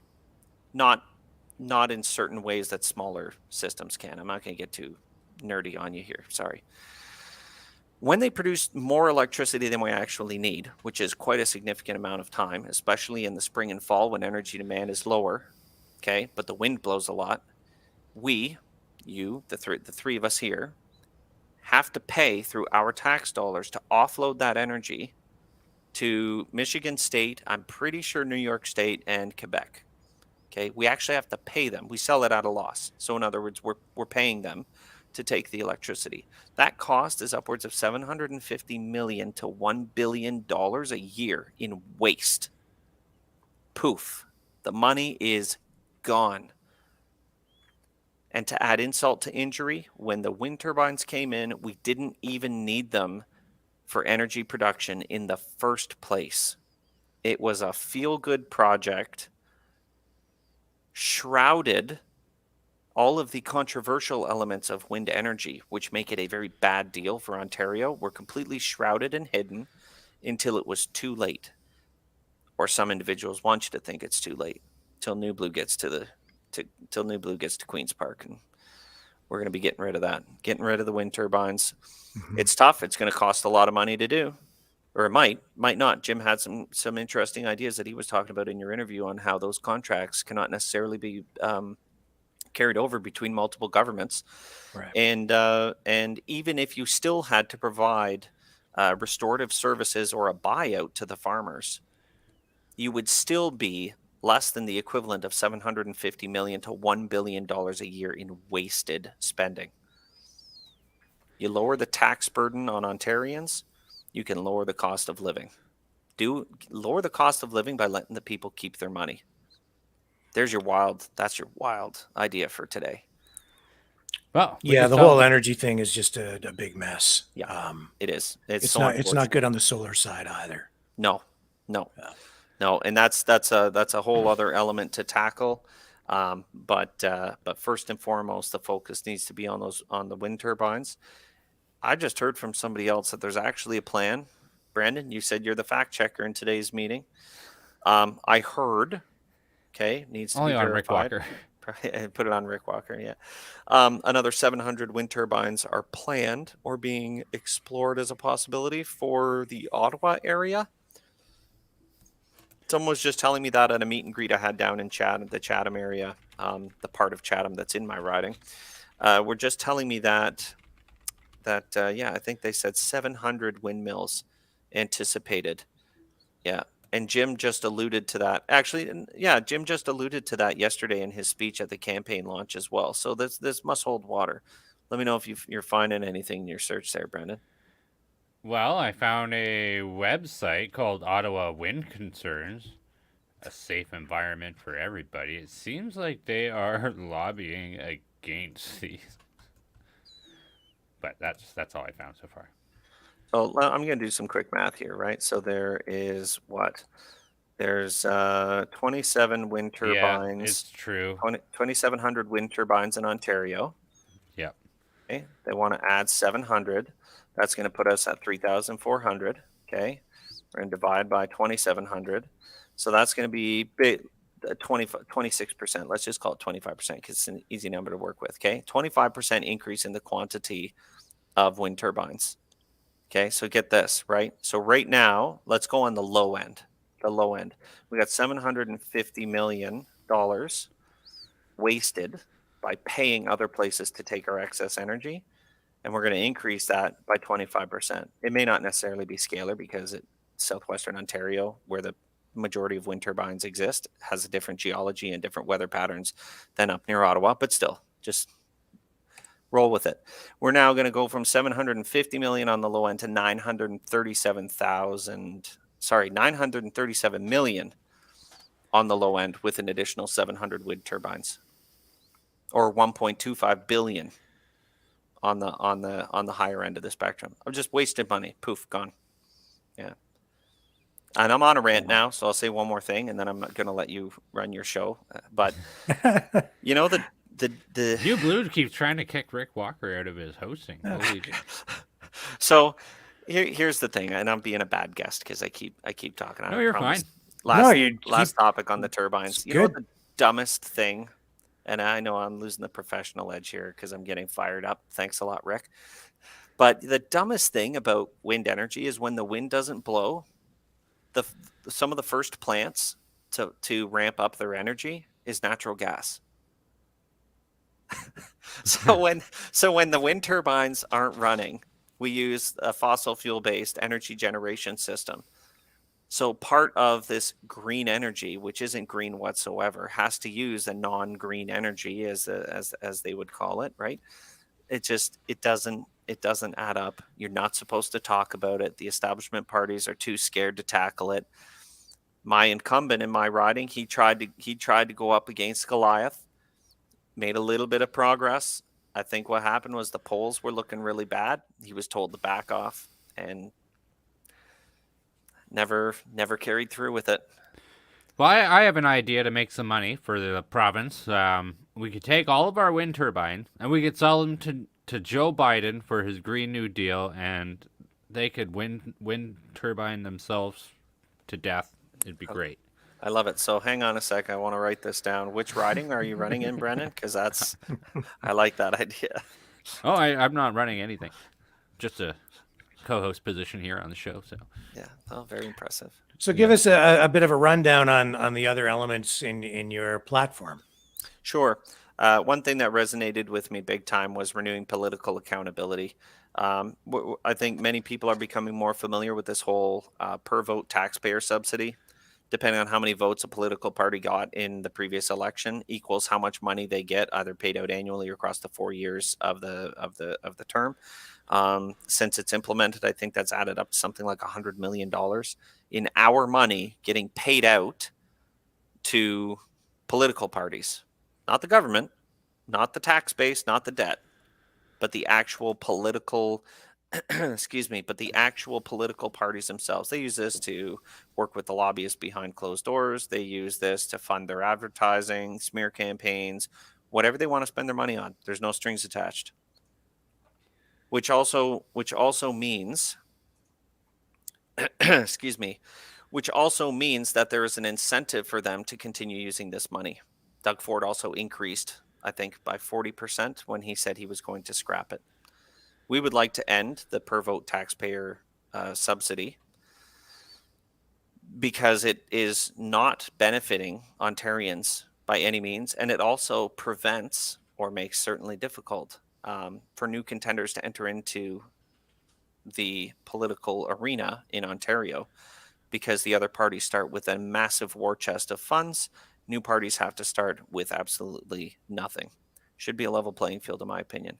So that's one way of doing it. Also, working to ban and prevent the mega influence of lobbyists in party politics.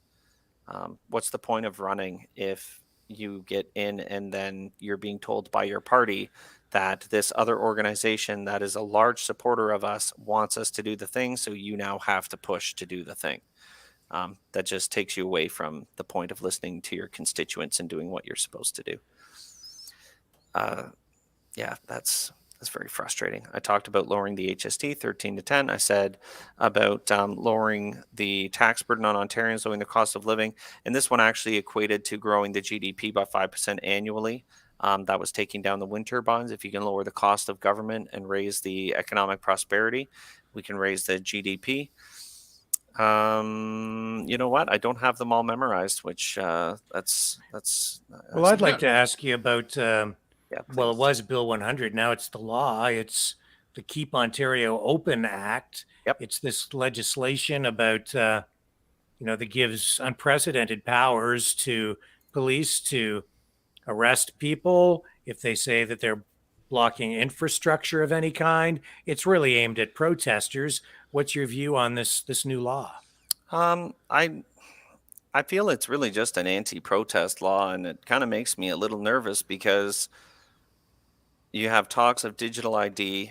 We got that push for Trudeau to potentially ban unvaccinated individuals in Canada, which, whether that means you didn't get your 2 shots, or maybe that's now going to mean you didn't get your booster, which there's a lot of Canadians that never got their booster, not be able to travel for 3 years outside of the country. Imagine going to protest for that, and there's too many people, and you spill out onto a piece of roadway, like a road, a crescent, whatever. You accidentally block traffic for a few minutes while you try and get everyone organized. Are you now blocking critical infrastructure because that was a main road through this particular city? And now the police just come in and use their force against you because now you're actually breaking a law instead of having your right to peacefully protest. It's greasy. And of course, hearing that they passed it late at night without giving Belinda any notice. In fact, if I understand correctly, she was told the agenda was complete for the day and left. And then other individuals, somehow Rick Nichols got a heads up that they were going to be voting on it, which became a bragging tool the next day for the Ontario Party. I'm not here to talk about them though, but I found it very weird that that Bill 100 slipped through the way it did. Yeah, me and Rick certainly are not fans of how that was slipped through at all. Yeah. And the nature of any of the aspects that happen with it. This is not good for our country. Out in Alberta, we had a church has been convicted of violating public health orders, sentencing to commence on the 25th of May. We have this protest law. It seems like our fundamental rights are under very broad attacks. I don't know how to go back from this, but even if, so let's just say New Blue comes in with a minority of seats, what type of tactics do you think could be engaged to try and combat this and go back at it? One of the biggest tools that will be at our advantage, whether it's with the minority or even a strong opposition, once there's a certain number of you at Queen's Park, you can't be ignored anymore, even as much as the media wants to, because now there is going to be a majority of individuals who are going to be demanding from those media companies to show Ontarians what's being discussed beyond the government channel we can tune into. I believe that exposure to the truth and the impact of the bill will work greatly in our favor. No different than when Belinda's calling out ridiculous elements of certain bills, calling out Bill 67, that kind of thing. I know we're talking about Bill 100, but the point of it was she spoke up to highlight the ridiculousness of certain elements of it and just how severely the bills can be interpreted. And I was also discussing with someone at some point, they said, well, that's not what that particular bill says. And I said, correct. It's an interpretation of the law that could eventually make its way in front of a judge. And a judge is going to have to rule on a very basic one-liner language, critical infrastructure. If I'm a counselor, right? London is a perfect example, right? We call it Richmond Row, right? I don't live in London, but I work down there. I know Richmond Row. If I was a town councillor, city councillor, or the mayor, I would say Richmond Row is a critical piece of infrastructure. It's right downtown where all the office buildings are, all the restaurants, lots of commerce happens down there. There's banks, etc. So does the municipal government now pressure the provincial government to interpret that as critical infrastructure and then use that to implement the law and arrest people or investigate individuals without a court order because that's their interpretation? And now a judge is going to say, well, theoretically and quite literally, in the city of London, Richmond Street is a critical piece of infrastructure. So yeah, you're going to get punished for this. And it's you have to look at the ways in which these laws can be interpreted. Getting back to your question, Brandon, what do you have? What tools at your disposal, and how would a minority, New Blue, get ahead of this? In two ways. One, we'd have to introduce legislature to repeal Bill 100. First and foremost, it is a complete disgrace of anti-protest legislature and anti-free speech legislature, number one. But number two, even if there may be the teaming up of the Uniparty to oppose such a bill, which would reflect very poorly on them, the fact that the ridiculousness of the bill or any other bills or pieces of proposed legislature gets exposed publicly for everyone to see, it won't take long for other individuals to start to have that mindset that these politicians are completely out of touch. They have no idea what's going on, and just they're not in tune with the taxpayers of Ontario. Yeah, I would concur.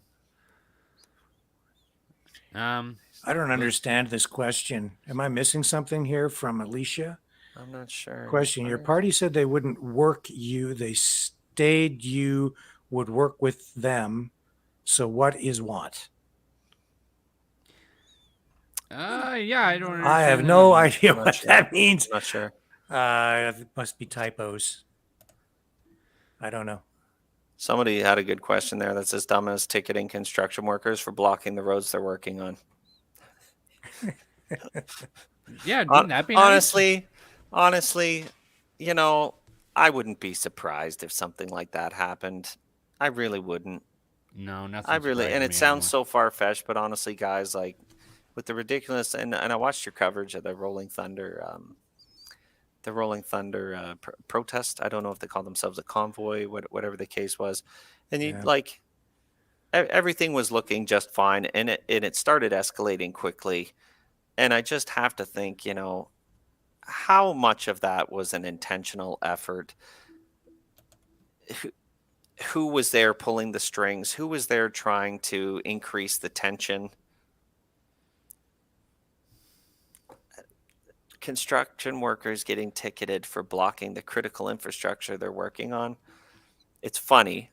Whoever put that in, that was funny. But I wouldn't put it past them. Yeah. I wouldn't put it past a politician that there's something they didn't like. I don't know. Maybe not under Bill 100, but they'd find a way to do it.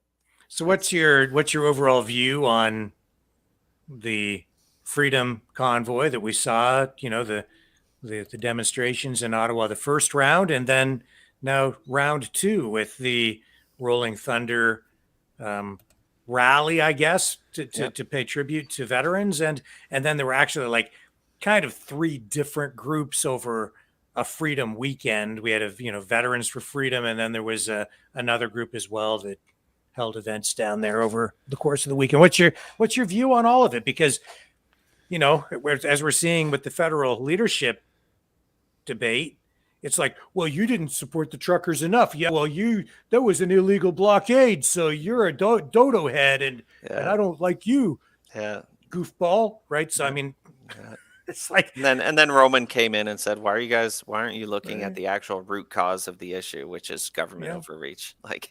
Nailed it. But I wish I paid closer attention to Rolling Thunder. I love veterans. I love the folks that participate in the military. I don't really share it too often. I gave the Army Reserves a shot for about 2.5 years. I didn't make the cut is probably the best way I can explain it. It takes a special kind of person with the right kind of dedication and the right mindset. And from that, the one of the biggest lessons I came out of that was respect for veterans and those who are actively serving in our military and police forces across the country as well, for that matter. So I wish I paid a bit more attention to that, but leading up to the beginning of the campaign, I was purely focused on preparing for that. However, I assumed they were there to share peace, to share their love, to share respect with one another, and share respect with veterans. I'm sure that's probably the overall message. And I've heard that things were going very peaceful until something happened that caused tensions to rise, and then things began to escalate. The police moved in, started corralling folks, pushing them from one end of the streets to the other. Going back to the Freedom Convoy, though, I like hot tubs. Hot tubs are fantastic. They're really great to relax in. How about bouncy castle? What's your opinion on bouncy castles? So I'm a, it's, it doesn't look, I don't look like much, and I'm wearing a black sweater, but I'm a big guy. Well, I'd say I'm a big guy sometimes. I don't really think a guy my size, this way, not this way, it should be really bouncing around in a bouncy castle. It'd probably be at risk to the other people trying to enjoy themselves in a bouncy castle. But hot tubs, good for the muscles, good for relaxation. And what I saw were people spreading cheer and love and a message of hope. And I saw a couple instances of folks holding up a Confederate flag who were immediately booed and shunned by the crowd and told to take off, as it were. Didn't see violence breaking out. I did see some competitiveness happening when they started playing street hockey. That was super scary. I don't know. That was for the Freedom Cup, if I remember right. Yeah, for the Freedom Cup. Yeah. Exactly. I thought it was brilliant. I mean, like, I particularly loved watching. Somebody was live streaming. I have no idea who it was. Just came up on social media, so I started watching it for a while. And basically, it was somebody who's at Bass Pro at the Vaughan Mills Mall for whatever section of the convoy was going to be coming down Highway 400 to the 401 and then over and up to Ottawa. And everybody was there. And I say that in the sense of everyone from every walk of life, the elderly to the young adults, the folks with children, anyone in between. You couldn't tell if anyone was from any particular profession, any particular racial background or financial background or anything like that. So I just say everybody was there. And I watched this for quite a while. It's probably the longest time the longest amount I spent watching any of the clips or any of the live streaming from the Freedom Convoy. Everyone was just cheering the whole time, even when the trucks weren't even there. And they were just sharing their story of living through the pandemic and being sick and tired of mandates and lockdowns or discrimination, unnecessary discrimination based on personal medical choices. And the message of hope was loud and clear as far as I could see. And, I was shocked in the footage you were showing from the leadership debate, the federal leadership debate, where the moderator actually said the media's comments and the government's comments, the Liberal government's comments about the Freedom Convoy were very divisive. I may not be using the exact words the person used, but he just said that like they were very divisive and sometimes not true. So what's your take on that? I was shocked at such a truthful question. I fully supported that Freedom Convoy. I thought it was the best thing ever, and it was peaceful. Where were all the fights? Where were all the deaths and whatnot? Nope. And the Coots border, I think it was in Alberta, Coots, Alberta. Yep.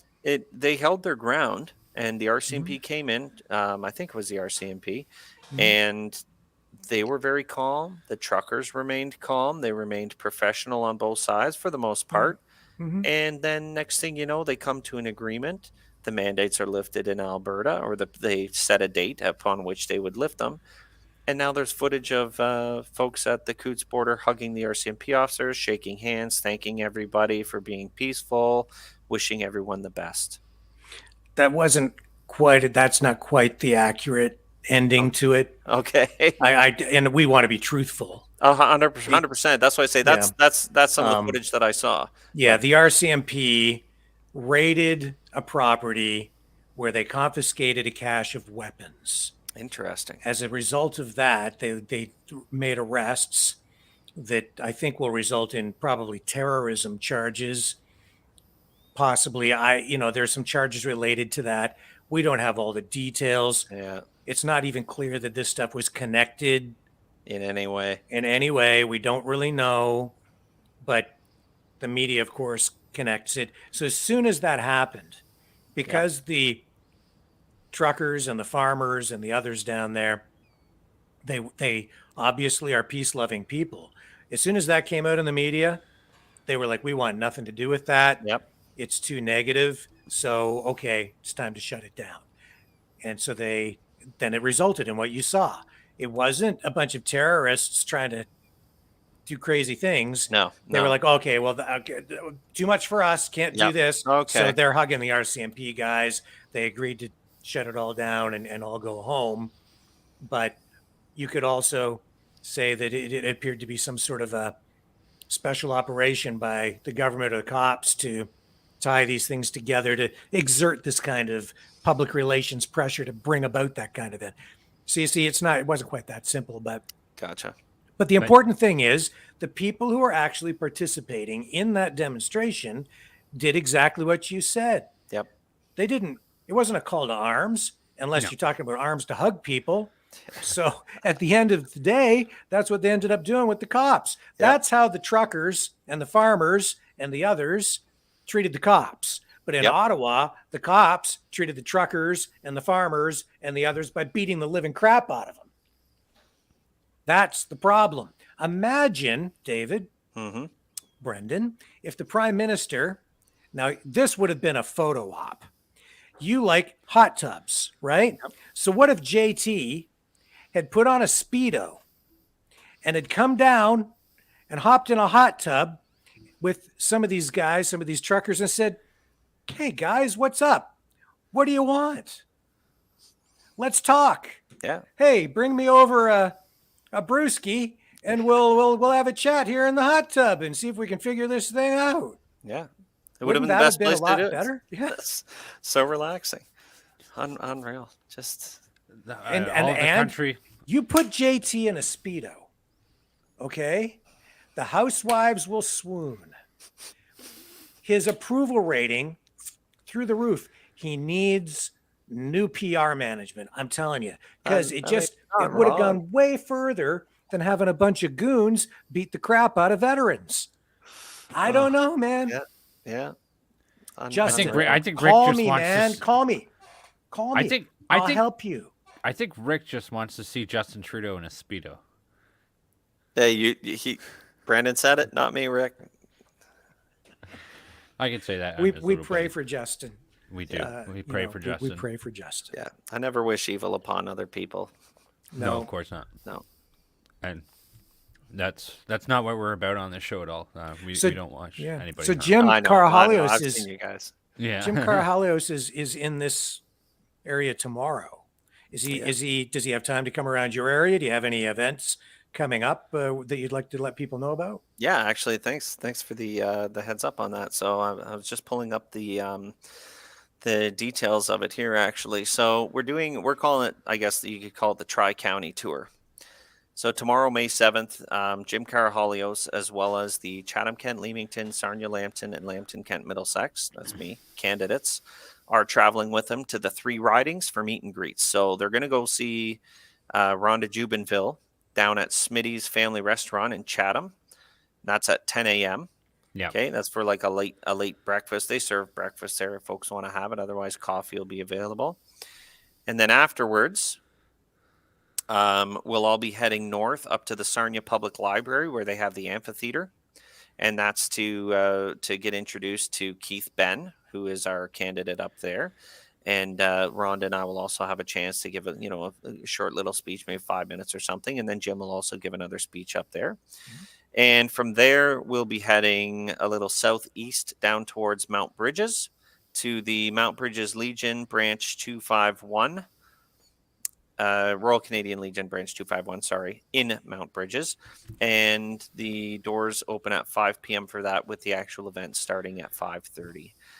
So we're doing the Tri-County riding tour because it's such a large area with these ridings in southwestern Ontario, nothing compared to the ridings up north. But it's such a large area that when you get down to where Rhonda's having her event, there will actually be members of my riding where it's only a 20 or so minute drive for them. Whereas if they come to the event in my riding, it'll be an hour or an hour and a half, depending on whereabouts they are. Same thing, folks in the northern part of my riding and the western part of the riding may be quicker to go to Sarnia than it is to come all the way over to Mount Bridges, where my event is, and every permutation of folks go in between. So it just gives an opportunity for constituents of all three ridings to get a chance to meet the local candidates, see what we stand for, and meet Jim Carahalios. Yeah, I think it's going to be a great time. Okay. So that is pretty exciting, I think, because to have the leader come in, right? Yeah. That's a big deal for candidates, and that's also going to help you cut through this, I think, censorship by omission by the mainstream media. Yes. Yeah. Yeah, definitely. Jim definitely pulls a crowd. He definitely pulls a crowd, and I've practiced as we do in public speaking to get ready to deliver the points of the new blueprint, to talk about my frustrations. But Jim really nails it out like a home run when he gets up there to the mic, and he's very passionate, and the crowd feeds off of that, and they really become emboldened, I think, especially what we saw last night at the campaign launch. So it's going to be a lot of fun, first and foremost, and it's going to be a great event. Yeah, 3 events, great events. Can I get you to speak briefly on I know you're going to have people coming to you saying, well, we can't afford to split the vote. We need to go with this party or that party. And, you have the Ontario Party, you have the Conservatives by name only, really. Yeah. And you have the New Blue Party. How do you respond to that? Yeah, so it's something that I inform people. I say, look, if we want to talk about vote splitting, there's 2 ways to discuss it. One, I do like this explanation, is it's a bit blunt, but there's no such thing as splitting the vote, because the vote is not a pie that you can take individual pieces that belong to certain individuals. There are voters, and there is the result of the election. Okay. I get the point of when someone says splitting the vote, but that's one way of looking at it. Okay. People are voting, need to be voting with their hearts and not based out of fear for what the consequence of following their right as an Ontario citizen and as a Canadian. They should not be voting out of fear. So that's one way of looking at it. The other way I like to explain it is right now, and well, for the last 4 years especially, the PCs are not a Conservative party at all. Similar to what you just said, Conservative in name only. But the biggest piece that I think is it's got to be true. I can speculate only, but they must be going after the Liberal vote with the way they're governing, taxation and governance through law. That's the way of the left. Comply or be coerced to comply and pay more tax dollars, and we will tell you how your money should be allowed to be used. And that seems to be the way of the Doug Ford PC. So what I tell people at the door is, I say, I don't want to split the vote. I kind of want to vote for PC. I said, well, a vote for the Doug Ford PCs is really a vote for a Liberal party now. They're not saying it out loud, but that's really what it is. And they seem to be very receptive to that. Now, right now, we don't have a candidate in Land for the other guys, the other contender, the Ontario Party. But some folks have asked me about that, and I look back to, especially the way Jim can articulate it very well, the history with Derek Sloan being invited to join the New Blue Party right in the beginning, and he turned it down to go and become a leader of another party, and then accused us of not wanting to work together when he was offered an opportunity to potentially even be at the helm of the New Blue Party. When you boil it right down to the root, anything that happens now, in my opinion, me as just an individual with Ontario Party, I can't trust, because of that action alone has already set the negative. what do you call it? The fog of war, I suppose, something to that effect. But what is it? A confusion tactic? Like what? I don't know what the point of doing that was. Please join us. We would love to have you as part of the team. No, I'm going to do my own thing. Also, hey, everyone, these guys don't want to play nicely with me. I advise people that when we already had, I think it was 114, 112 or 114 candidates, not applicants, actual candidates that had gone through the interview process. We've had some nomination contests. I was in one. We had nomination contests. Background checks were all completed, including financial records, criminal records, social media, work history, the whole 9 yards that we all had to pay for out of our own pocket. Interviews with party headquarters, interviews with members in the riding association in areas where there were multiple individuals that participated in that process. So at 112 candidates, Ontario Party comes forward, Derek Sloan comes forward and says, I'm not going to run against against some of your candidates if you don't run some against mine. Like I won't run somebody against Belinda if you don't run someone against Rick Nichols down in Chatham, Kent, Leamington. Well, Jim, a man of integrity, like I've heard the guy speak and I've spoken to him personally a few times now. I have no reason to believe that he's not a man of integrity. And especially with the action where he said, no, these people have already paid out of pocket to register. They've become actual members of the party. They paid for their own background checks. And you expect me to turn around and fire them, which basically would have been what it is, lay someone off from the party just to cut a deal with you. You have 1 or 2 candidates in the hopper. We have 112, including the ridings where you want to negotiate with me. So when I advise people the history of how it adds up, the size of the party at the time accusations are being made against New Blue for not wanting to play ball and be a big happy family, hugging all the time and everything. When they see how everything adds up over time, they realize that the story from the Ontario Party does not add up over time. And that's a frustrating thing for me. But when explained carefully to individuals at the door, they were very receptive when they see the big picture of how the two parties, the talk is there on one side to participate and be this big, happy, freedom-fighting family.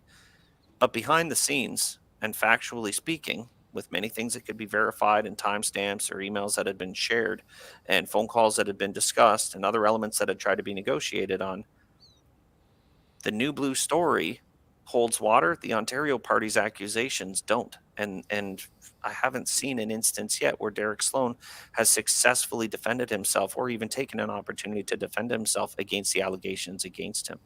Now, Jim is far better versed at explaining that, and he does a very good job at defending us against the question of, well, what about Ontario Party? Why won't you play nice? He does a far better job than I can articulate, but it's frustrating because I've tried to take some time to understand it myself, and just we've been holding true, and our story hasn't changed, and we're willing to defend any accusation, and that same effort is just not coming from the side with the Ontario Party.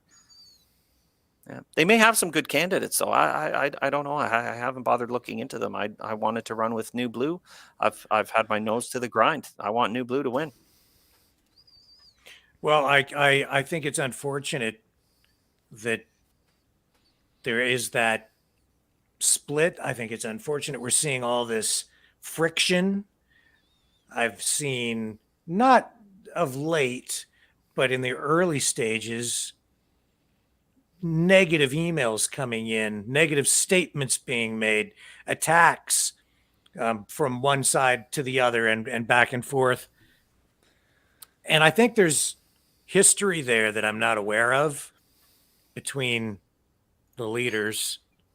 And Jim has alluded to some of it, but I mean, I don't think we really know everything that's been going on. And then I hear all this, theories and speculation and controlled opposition. Those guys are controlled opposition. No, those guys are controlled opposition. And I mean, and then so all that's going on.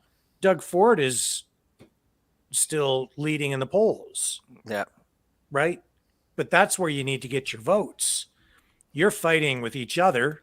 Well, I don't think you so much, right?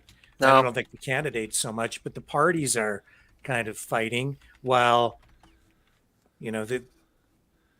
you're not. It's taking the focus away from grabbing votes from the conservative base of the progressive conservative party. It's a really weird thing, and I'm honestly, David, I'm scared because, like you said, I think this is maybe the last kick at the can to preserve freedom, and we have all this going on.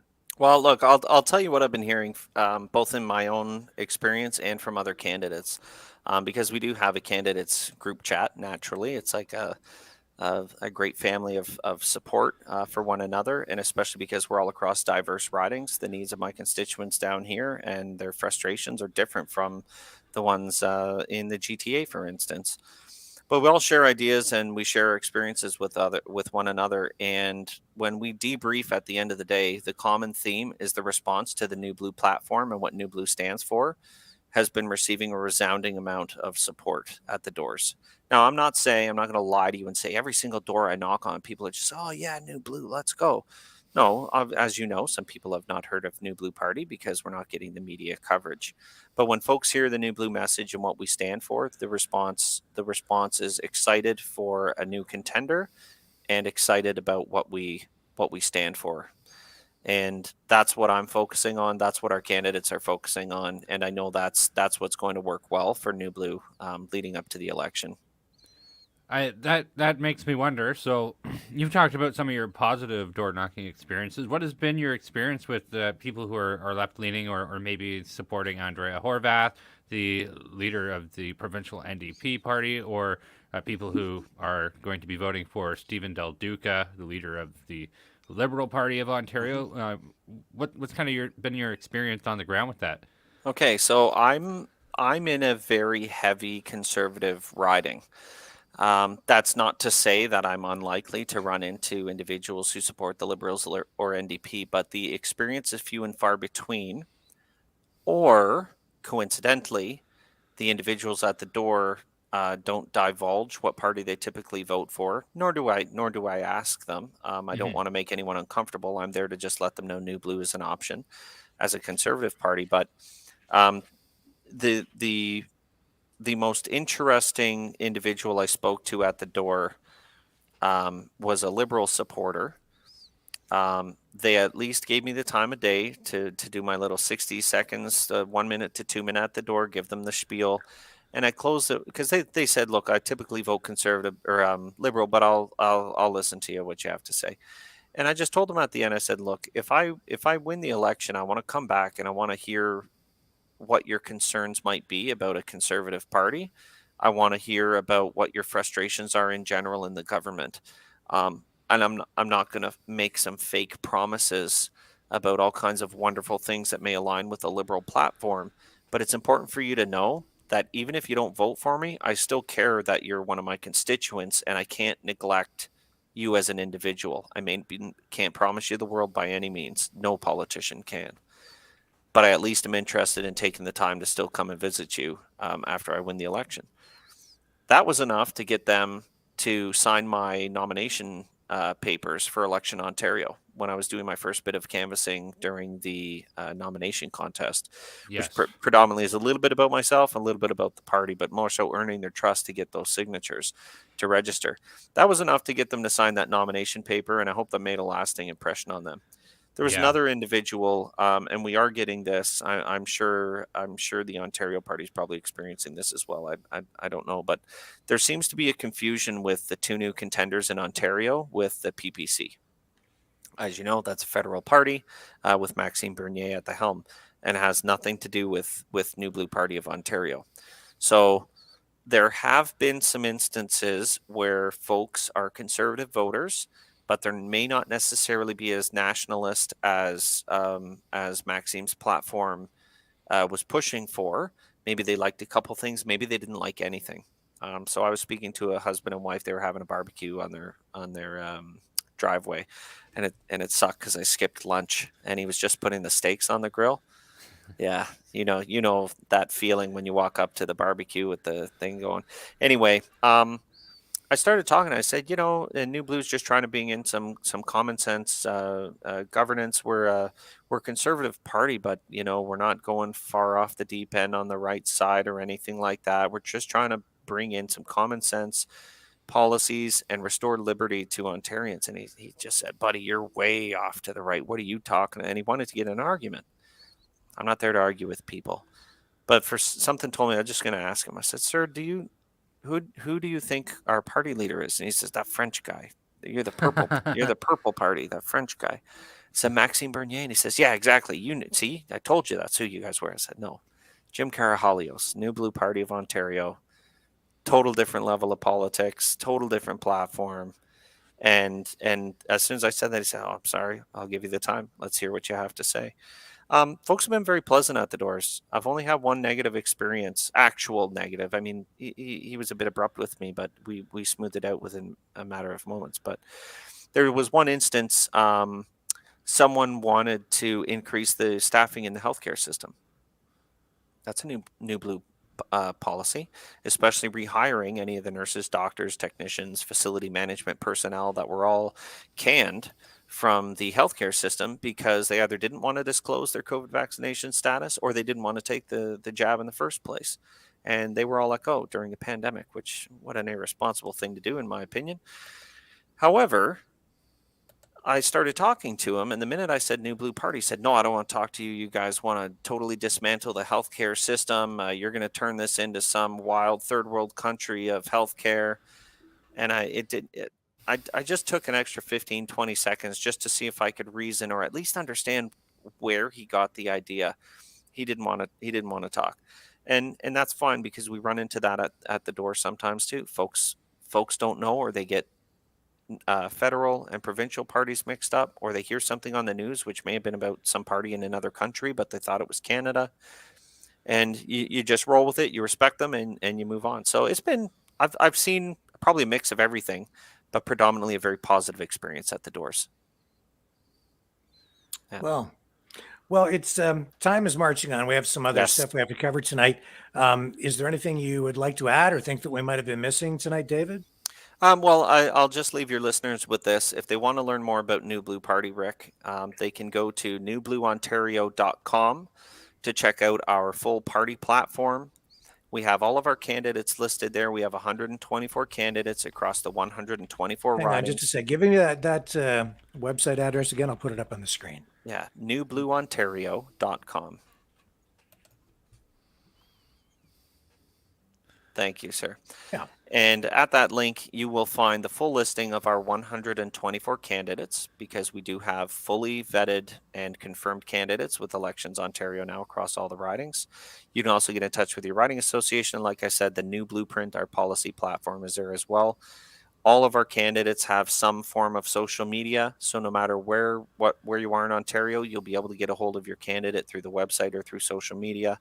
And I encourage anyone who may be on the fence to consider what you were saying, Rick. This may be our last kick at the can to bring in a Conservative Party in Ontario and bring common sense back to Queen's Park. And I encourage everyone to vote with their heart for the policies that they feel strongly about. Thank you very much for your time, guys. Thank you as well, sir. David. And, actually, I'll probably see you tomorrow afternoon in Sarnia, Ontario, tomorrow afternoon. Yeah, Sarnia, excellent. So I'll see you there. Sounds good. Thanks a lot for the time, guys. You have a great day. Thank you for joining us. And there you have it, ladies and gentlemen. David Barnwell, New Blue candidate, New Blue Party of Ontario candidate in the riding of Sarnia, Lambton, Middlesex. Or is it Lambton, Sarnia, Middlesex? Anyway, those are the three areas. I think it's Sarnia, Lambton, Middlesex. I'll bring it back up here. It's the same. Anyway, if you live there, you know he's in the Sarnia-Lambton area, and the riding takes in a good chunk of Middlesex County in southern Ontario. Lambton, Kent, Middlesex. Lambton, Kent, Middlesex. Yeah. Sorry. I can't get it right. I'm butchering it tonight. No, you're doing all right, brother. But at least he got it right earlier. Yeah. So, Lambton, Kent, Middlesex. David Barnwell is the name. New Blue Party of Ontario is the party. The provincial election is on. And I know that it might seem sort of regional, the topic, but the issues are national and even international in scope. So if you're tuned in and you're watching from the United States or other jurisdictions, maybe even other countries around the world tonight, these are this provincial election in Ontario is critical. It's very important. It's pivotal, not just for the province, this section of Canada, but really the country as a whole. And what happens here will affect the relationship with the United States and elsewhere. So there's a lot to consider. And yeah, I think this is possibly the most important provincial election ever because freedom is on the line. Big time. Let's take a very brief break. We'll come back after this message and we'll talk about two things. Hopefully get these taken care of before we sign off tonight. One, a Windsor man charged with terrorism. Two, we'll come back to the federal conservative leadership debate, wrap up our discussion on that, which we sort of split up tonight. First half before David's appearance and the second half coming up right after this message. Stay with us. The New World Order. Government overreach. The Great Reset. Mainstream media lies. Now more than ever, independent voices are needed. Donate now at freedomreporters.com. That's freedomreporters.com. Maverick News. The antivirus program for your mind.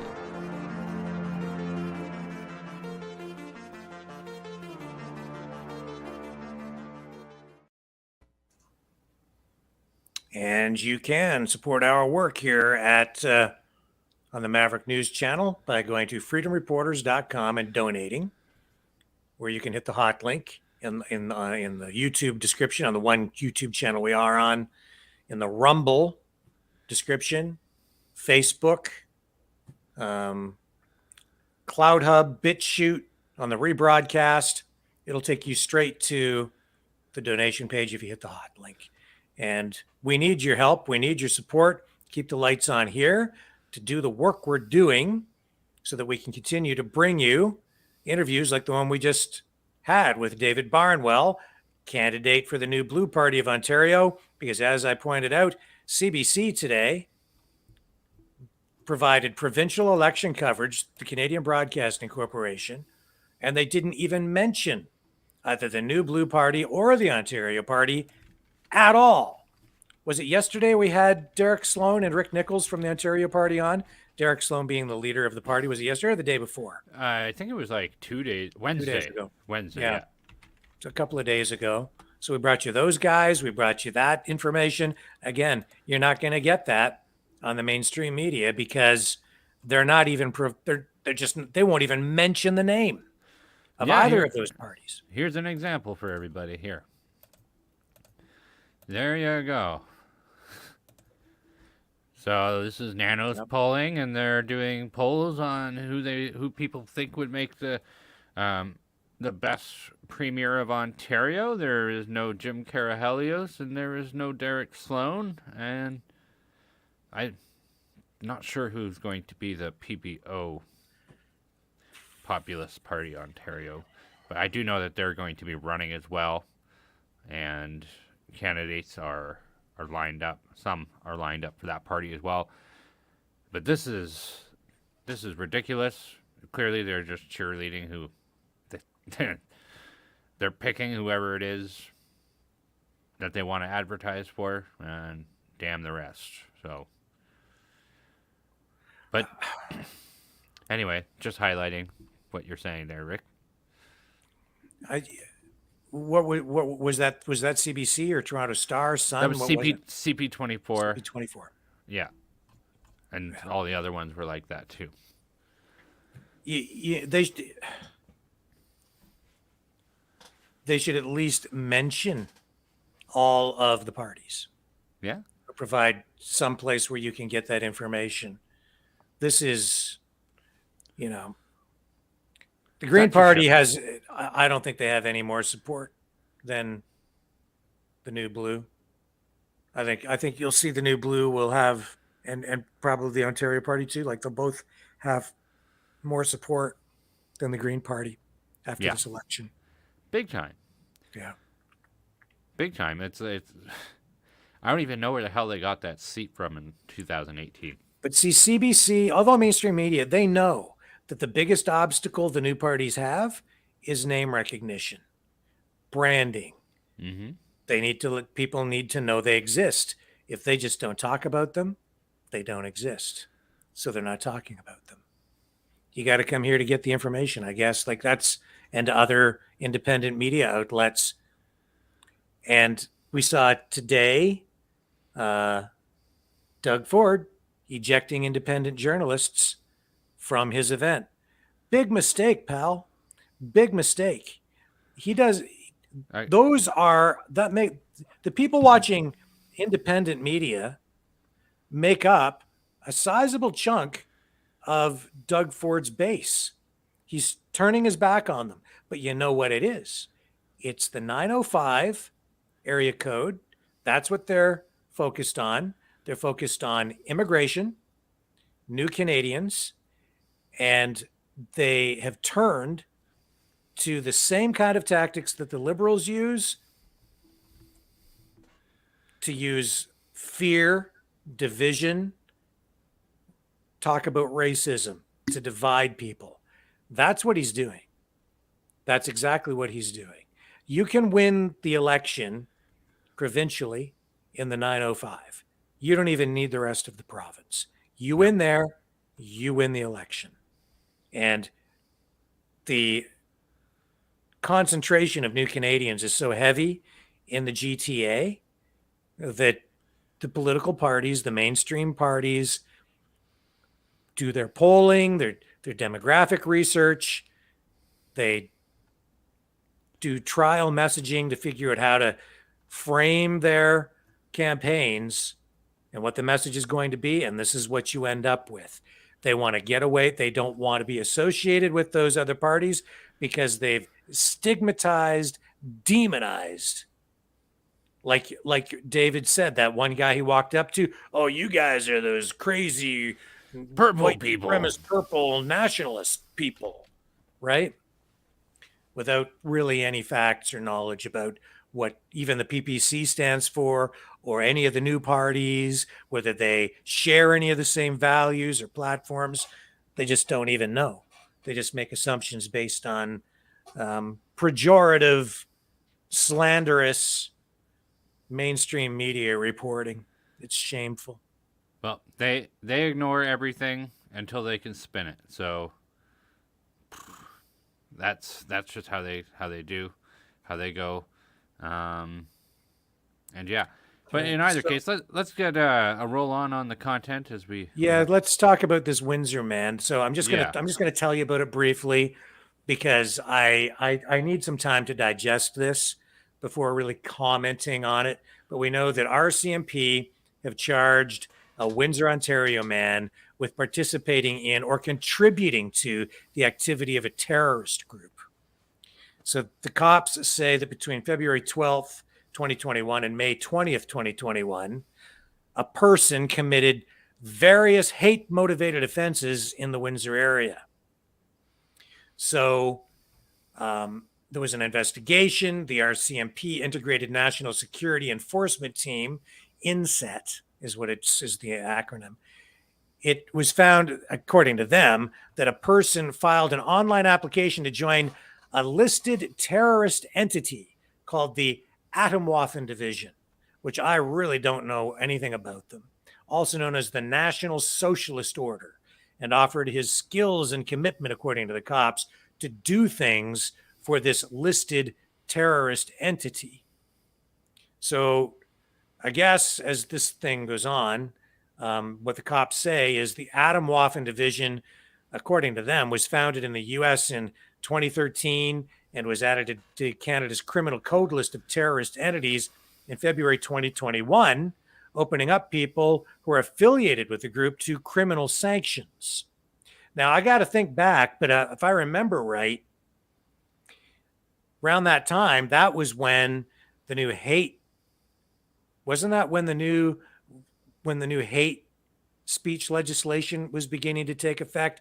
I remember that at that time, they started to list like a bunch of different organizations that had never been previously listed as terrorist organizations, And I also remember the opposition party, I think the Conservatives at the time, asked for some other groups to be added, but the Liberals and NDP wouldn't add them. Like what I have to look back on that, but again, I need to be careful about how I comment on this. I'm trying to think of the history. So this, this group, whatever it is, and I don't know anything about them. But I guess this is the group that this guy was connected with. So the guy's name, the person charged, is Seth Bertrand, 19 years old, charged with participating or contributing to, directly or indirectly, any activity of a terrorist group for the purpose of enhancing the ability of any terrorist group to facilitate or carry out a terrorist activity, contrary to Section 83.18, subsection 1 of the Criminal Code. And he was previously charged by Windsor Police with mischief after allegedly vandalizing the We Trans Support Community Center on 3 occasions, apparently. He was also arrested following a series of vandalism incidents in a Walkerville neighborhood, which the victims believed were targeted attacks. I need to point out that I don't think any of these charges have been proven in court at this time.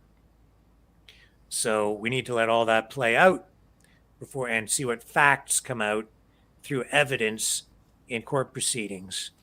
But that is, that's kind of what's going on down there. I want some time to digest this. I'm not exactly sure what this means. I think, though, Brendan, this is the tip of an iceberg. I think we are going to see more of this kind of thing happening, more charges in the future laid against people that are being, will end up being targeted for these reasons. Yeah, you pretty much laid out all the facts with this. I'm not really going to put out any comments on it at this point because it's too early to tell. What I will comment on, though, is the age of this guy. Like, he's extremely young. Mm-hmm. That's, I don't know. In either case, see, and I remember too that when they were listing all these adding these organizations to the list, the organization that Gavin McInnes was involved with, it was listed as well. What was it called? Proud Boys. Yeah, the Proud Boys were listed at that time as well. Right. And Gavin McInnes, I know that he launched a lawsuit saying that Proud Boys is not a white supremacist terrorist group, and he was multi-ethnic or something like that. Yeah, so there was some pushback from him, but of course the mainstream media hates him, and I don't know where all that ended up because it sort of faded away. My guess is a lot of it's still winding its way through the legal process. Which interesting, though. I think we're going to see a lot more of this, and I will need to do some research and find out more about this particular group that he's being connected to through these charges. Find out more about him if we can. I've never heard of the group before myself. Based off of what I've been able to see, it looks like it came out of an online forum in 2013. Seems to have the numbers of this group seem to go from like 2,000 or so individuals.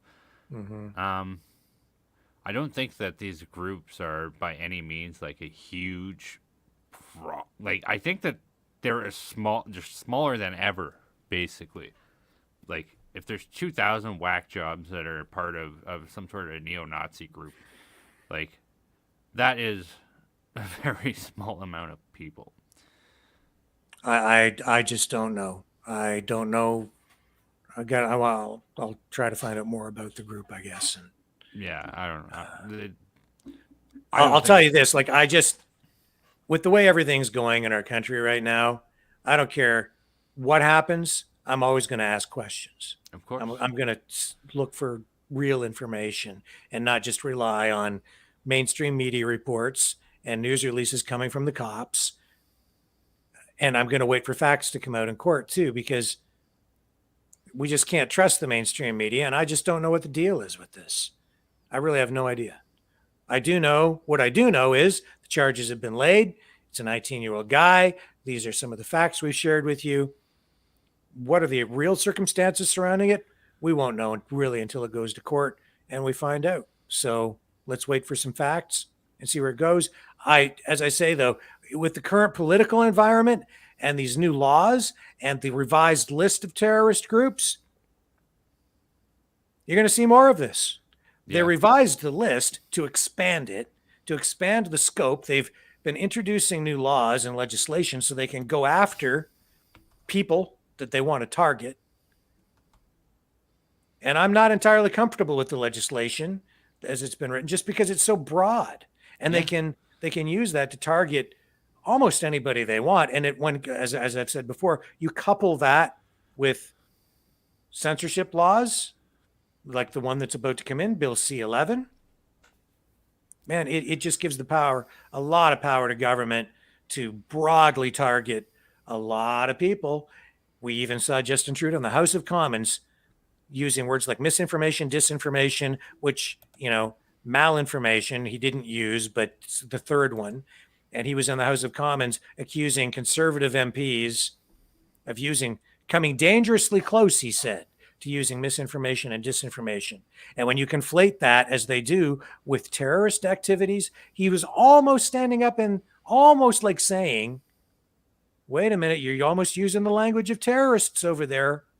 So that's how broad the stuff is. I'm not saying that those guys are connected to any of this stuff at all. I'm just saying that the language in the legislation and the laws is very broad.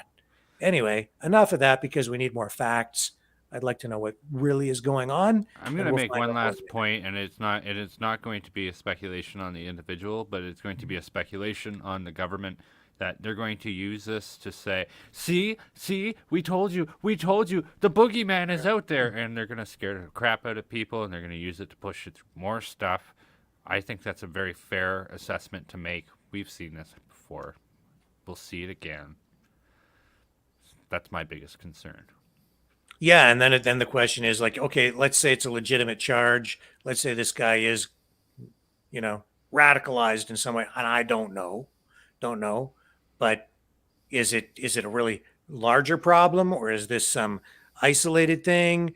I'll tell you this: the amount of coverage this is getting already is I think somewhat substantial, and I think that it's probably going to get a lot more. It'll get national attention. They'll blow this up into something to scare people for sure, because we know how it goes, right? Yep. So no, and if anybody is engaged in anything, advocating for violence of any kind, we're against that. We're not endorsing, supporting any activity like that at all. What we want, though, is facts. We want true justice. We want freedom. We want the legal system to work properly. We don't want people being targeted unjustly for just political views. We don't want the court system being used and the cops being used as political tools. So let's see what happens with this. I don't know. This feels a little weird and a little different, but we need time. So enough of that. Yep. So let's get back to quickly the leadership debate. Let me just get at this next. Let me just get something queued up here with Charest, because Charest, Jean Charest, running for the leadership of the federal Conservatives, he, in my view, represents the O'Toole arm of the party. So let's let this roll, and we will pick this up at the end of Roman Baber's comments, and then it goes into Charest. A situation where any of us are so irreparably harmed We cannot go out there and contest the general election. So I invite us to focus on the issues. Let's think about Canadians again. It's something that Canadians sorely want us to do. Thank you. Charest's Mr. focus Bever. is different. Next to you, Mr. Charest. You led a Liberal government in Quebec, and your record as Premier includes raising taxes and introducing a cap-and-trade program. Many Conservatives don't connect with you, and frankly, some are wondering why you're running for leader of this party. So I'm wondering if you can set the record straight. Are you a Conservative? Thank you very much. And Roman, thank you for your comments. And Leslyn, I have a deep respect for the position that you hold on the issue of abortion. And I want to say a word about social conservatives tonight, because we may not agree on all issues, but who are the people who call themselves social conservatives? And I'm not a hyphenated conservative, but who are they if not people who have a faith-based life, believe in their families and their communities? Sounds like pretty good people to me. And they are part of our family, and they will always be part of our family, and they need to be respected. Now, in this room tonight is Preston Manning, who called before this debate that we act respectfully in the view of uniting the party after the leadership race. Well, so much for that, Pierre. In this race, I stand with a record as a conservative all my life. I'll give you an example, Candace. I believe in fiscal conservatism. The Liberal government that succeeded me, Mr. Couillard, that followed, left an $8 billion surplus after 15 years to Mr. Legault. $8 billion. You're not going to see that in your lifetime again. A higher credit rating in Quebec than Ontario. We reduced taxes. In fact, I reduced taxes in 2007-8, income taxes for middle-class, lower-income Quebecers, which actually allowed Quebecers to do better than Canada, the United States, or Europe, or Ontario during the Great Recession. The credit rating agency says one of the key decisions for us having a better performance, more jobs, more economic growth, was the fact that I reduced taxes, which was opposed by this person here, Pierre Poilievre. He was opposed to it back then. So enough of the hypocrisy. And on the Hill, I agree with Scott. This mess that we witnessed is the fault of Mr. Trudeau. But Mr. Poilievre, during that period, supported an illegal blockade. You cannot make laws and break laws and then say... Oh, nobody likes it. But that is a question of basic foundation and principles in my life. You're out of time, sir. Thank you.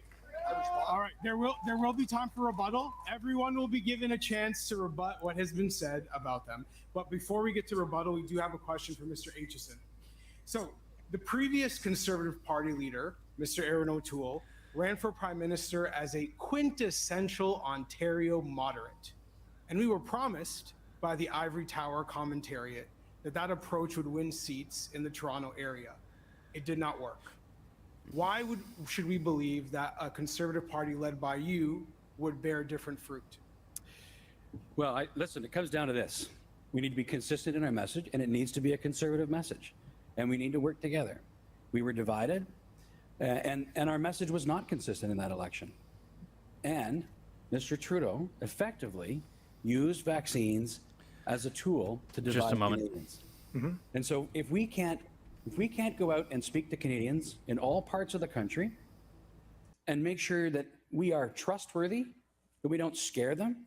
Every time I hear a Conservative talk about some conspiracy theory, I realize that there's another group of swing voters in the GTA that just are not going to come our way, because all we do is yell and scream at each other. We're witnessing it now. I actually like all these people on this table. They're on this dais as well. They're good folks. And here we are, calling each other names. What Canadian is going to trust this lot? We've got to do better. And that's how we win elections. Thank you so much, Mr. Aitchison. So we're now going to move on to rebuttals. Every candidate will have an opportunity. At first, you'll get 30 seconds each to directly refute a statement made to any candidate of your choosing. And afterwards, we'll move to an open debate. So we will start with you, Mr. Poilievre. You have 30 seconds. Well, in addition to once again repeating a bunch of Trudeau rhetoric on our hardworking truckers, Mr. Charest misrepresents his track record on taxes. He raised the sales tax twice. I voted to cut them twice, Mr. Charest. He voted to raise the fuel tax, and that was on top of the consumer carbon tax he brought in. He brought in a health tax. He increased spending so much in Quebec that the government, as a share of the economy, grew by 25%. And he left a $1 billion deficit and the biggest debt of any provincial government in Canada. That is not the record of a fiscal conservative. I fought for lower taxes and balanced budgets and making life more affordable. And that is how we're going to win the election in the suburbs, by giving people their purchasing power back, something that I can do because I have a strong track record of fighting for it my entire life. Thank you, Mr. Polyev. So you see a different approach happening here, and it is time's marching on tonight. So I'm going to kind of zoom in on the nitty-gritty here, the most important element of this whole thing. The Conservative Party is at a crossroads. The party membership is at a point where they need to make an important choice. Who will lead the Conservatives into the next federal election? And there are two paths to choose from. Well, there are maybe more than two, but the two front runners are clearly Polyev and Charest. That's my takeaway on after watching this. Charest represents the liberal, progressive arm of the party. He has more support, more power than you might think. As a former premier of Quebec, he's a savvy politician. He's been around for decades. He's been involved in politics for a long time, and he knows the lay of the land. And he wouldn't be on the stage participating in this if he did not have a powerful machine behind him. You can count on that. Polyev, he represents the conservative arm, not the progressive side. I'm pretty sure he has the old Harper team, the old Harper circle kind of behind him. He has that machine behind him. I think the left is more powerful within the Conservative Party these days than the conservative arm. But the Conservatives are coming back, and that's because the Conservatives have continued to lose elections. So there is a movement afoot to make the Conservatives more conservative. It's a tug of war, a struggle, an internal battle that's raging right now within the Conservative Party. We saw that the Conservative Party would not verify two of the candidates who were, I would say, on the conservative side, including Joseph Bourgault, who was on this program previously. And on a technicality, his bid to join these people on the stage was denied, along with Graham Abraham.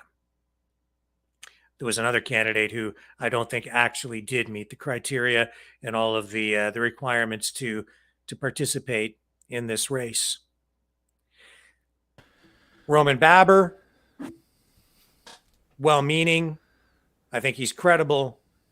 He has been consistent from the beginning on the stands he's taken on things like freedom and vaccine mandates, etc. But I don't think he has the money. He doesn't have the machine behind him. Scott Aitchison also, I don't think he has the machine behind him. And Leslyn Lewis, also growing in popularity. I think she's a future contender. Yeah. She's up there laying groundwork right now. And I think she's a kingmaker. What do you mean by that? Can you explain that? Yes. She does have substantial support within the party. I don't agree that she is a bright intellectual light.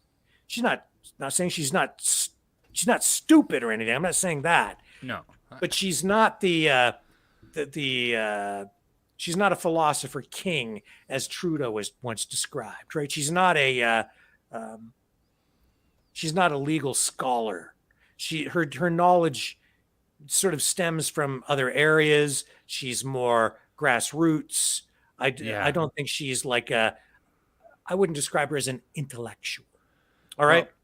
And Polyev, though, he's sharp as a tack. He is sharp as a tack. I to a point where that's what kind of scares me about him at the same time. I like how he holds Justin Trudeau's feet to the fire, and we know that he's done a good job with that. But he is very cunning. He has a very large following. Based off of that alone, I would contend that he's probably the front runner in the whole race because of that. Can I finish what I was on a train of thought there, Brendan. To wrap this thing up. So you have two front runners, Charest and Polyev.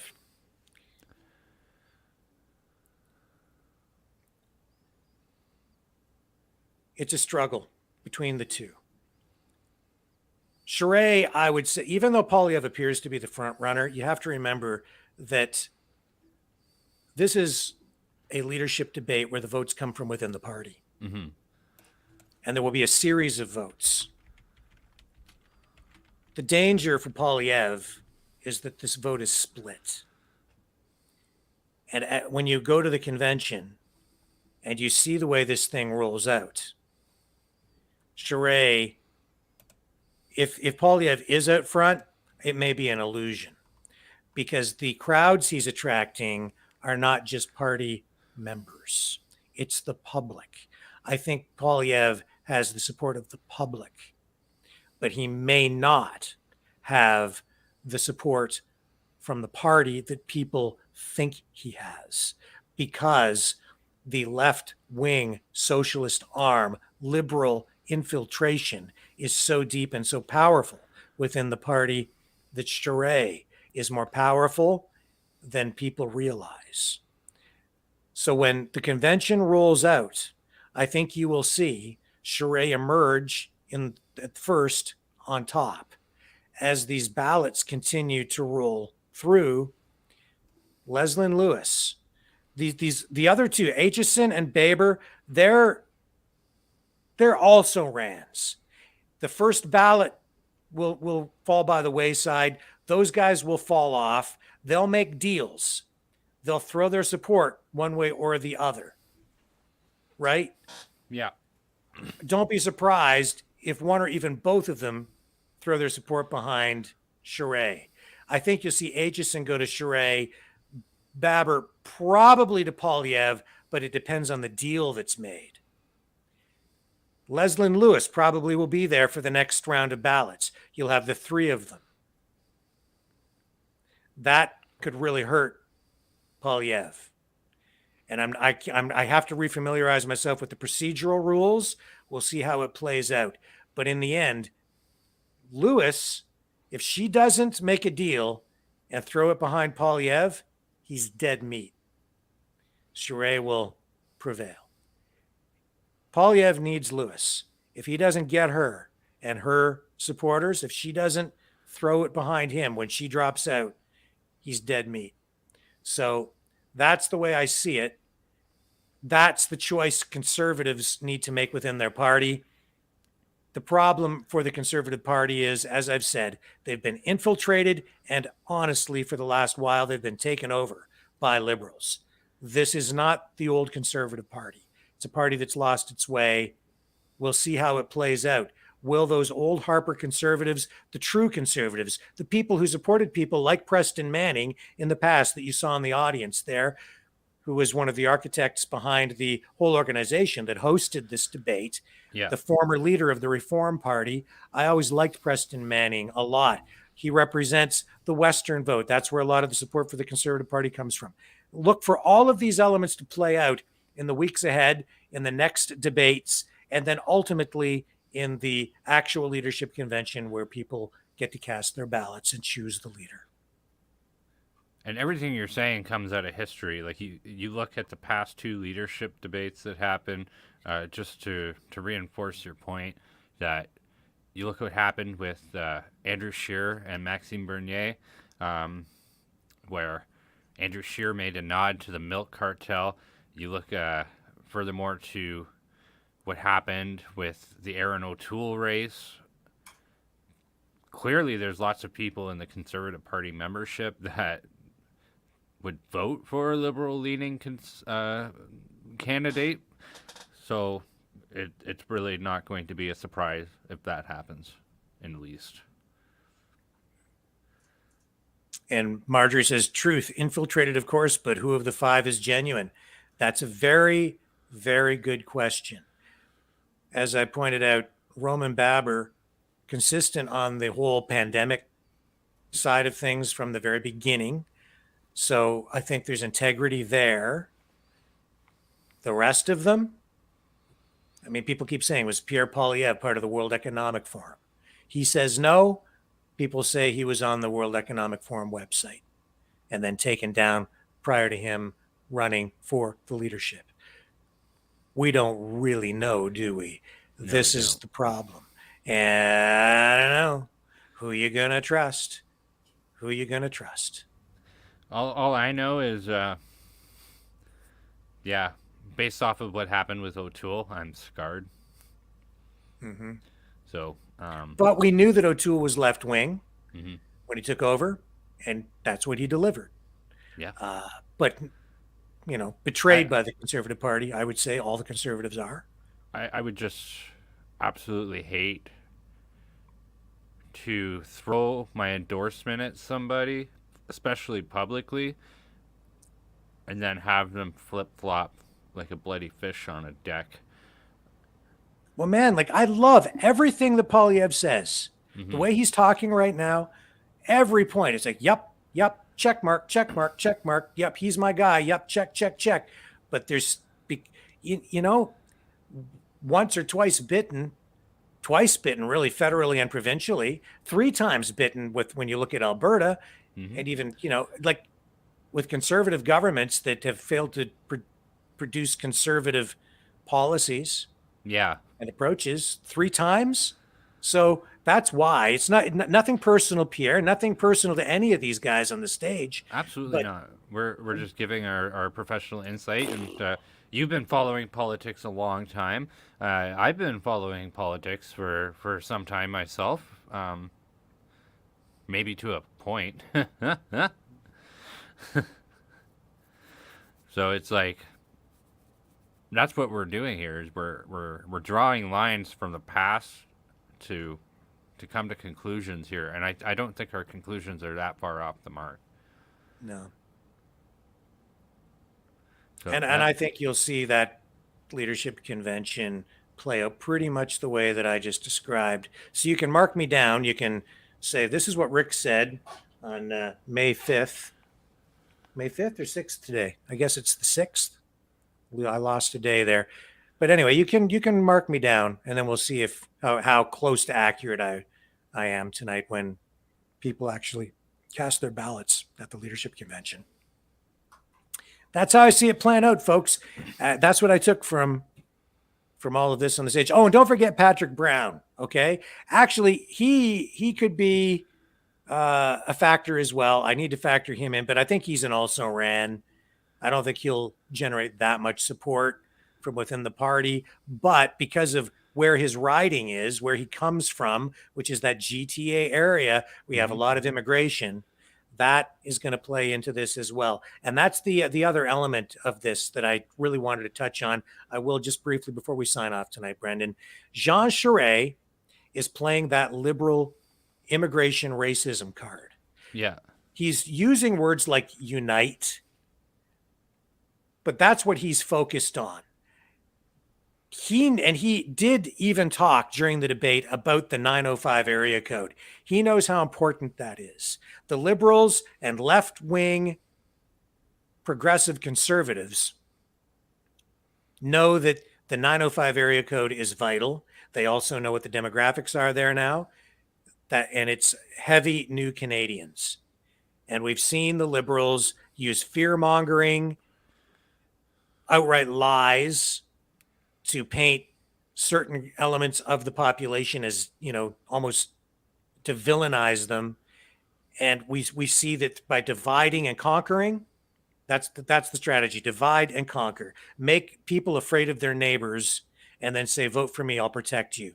Charest, honestly, his language wasn't divisive the way Trudeau's is, but he's playing the same game. It was damn close. That I didn't get a chance to comment on that. Just I have something Sure, go going ahead. on in the background.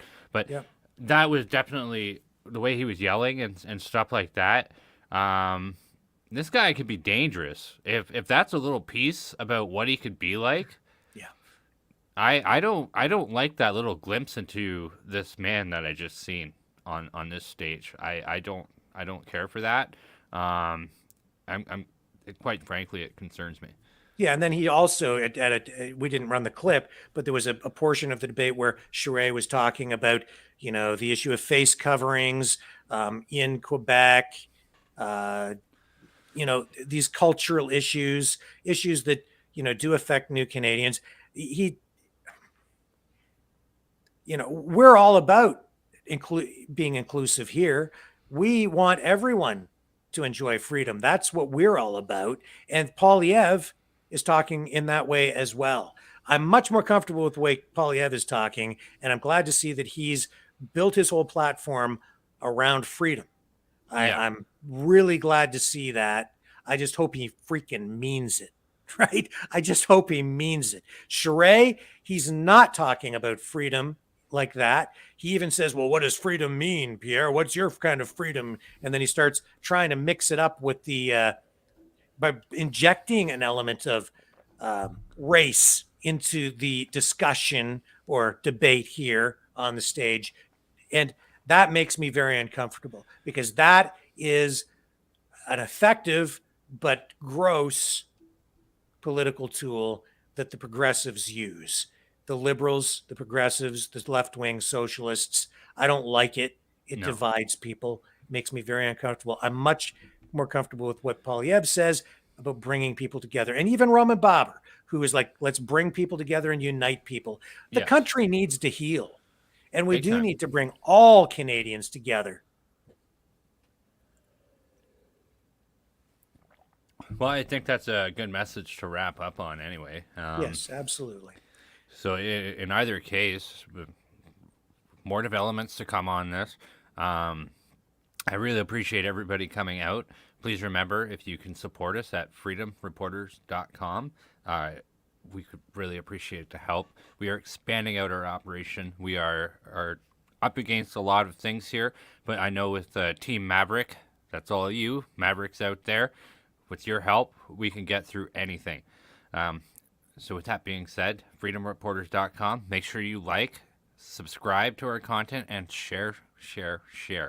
In either case, I'm your co-host for Maverick News, Brendan Kennedy, and I will see you tomorrow. And I'm Rick Walker. You're watching the Maverick News Channel, and you guys are all a bunch of Top Gun freedom fighters. Thank you, Maverick family, for joining us tonight. We will be back tomorrow, and hopefully we'll bring you some more New Blue Ontario content because the leader of the New Blue Party is going to be in our neck of the woods tomorrow. So we'll hopefully catch up with him and bring you an update on what's going on with the Ontario provincial election, as well as what's happening on the national and international scene. We'll bring a commentary and analysis of all the top stories of the day. Thank you, everyone, for watching. See you back here tomorrow night, 6 p.m. Eastern Standard.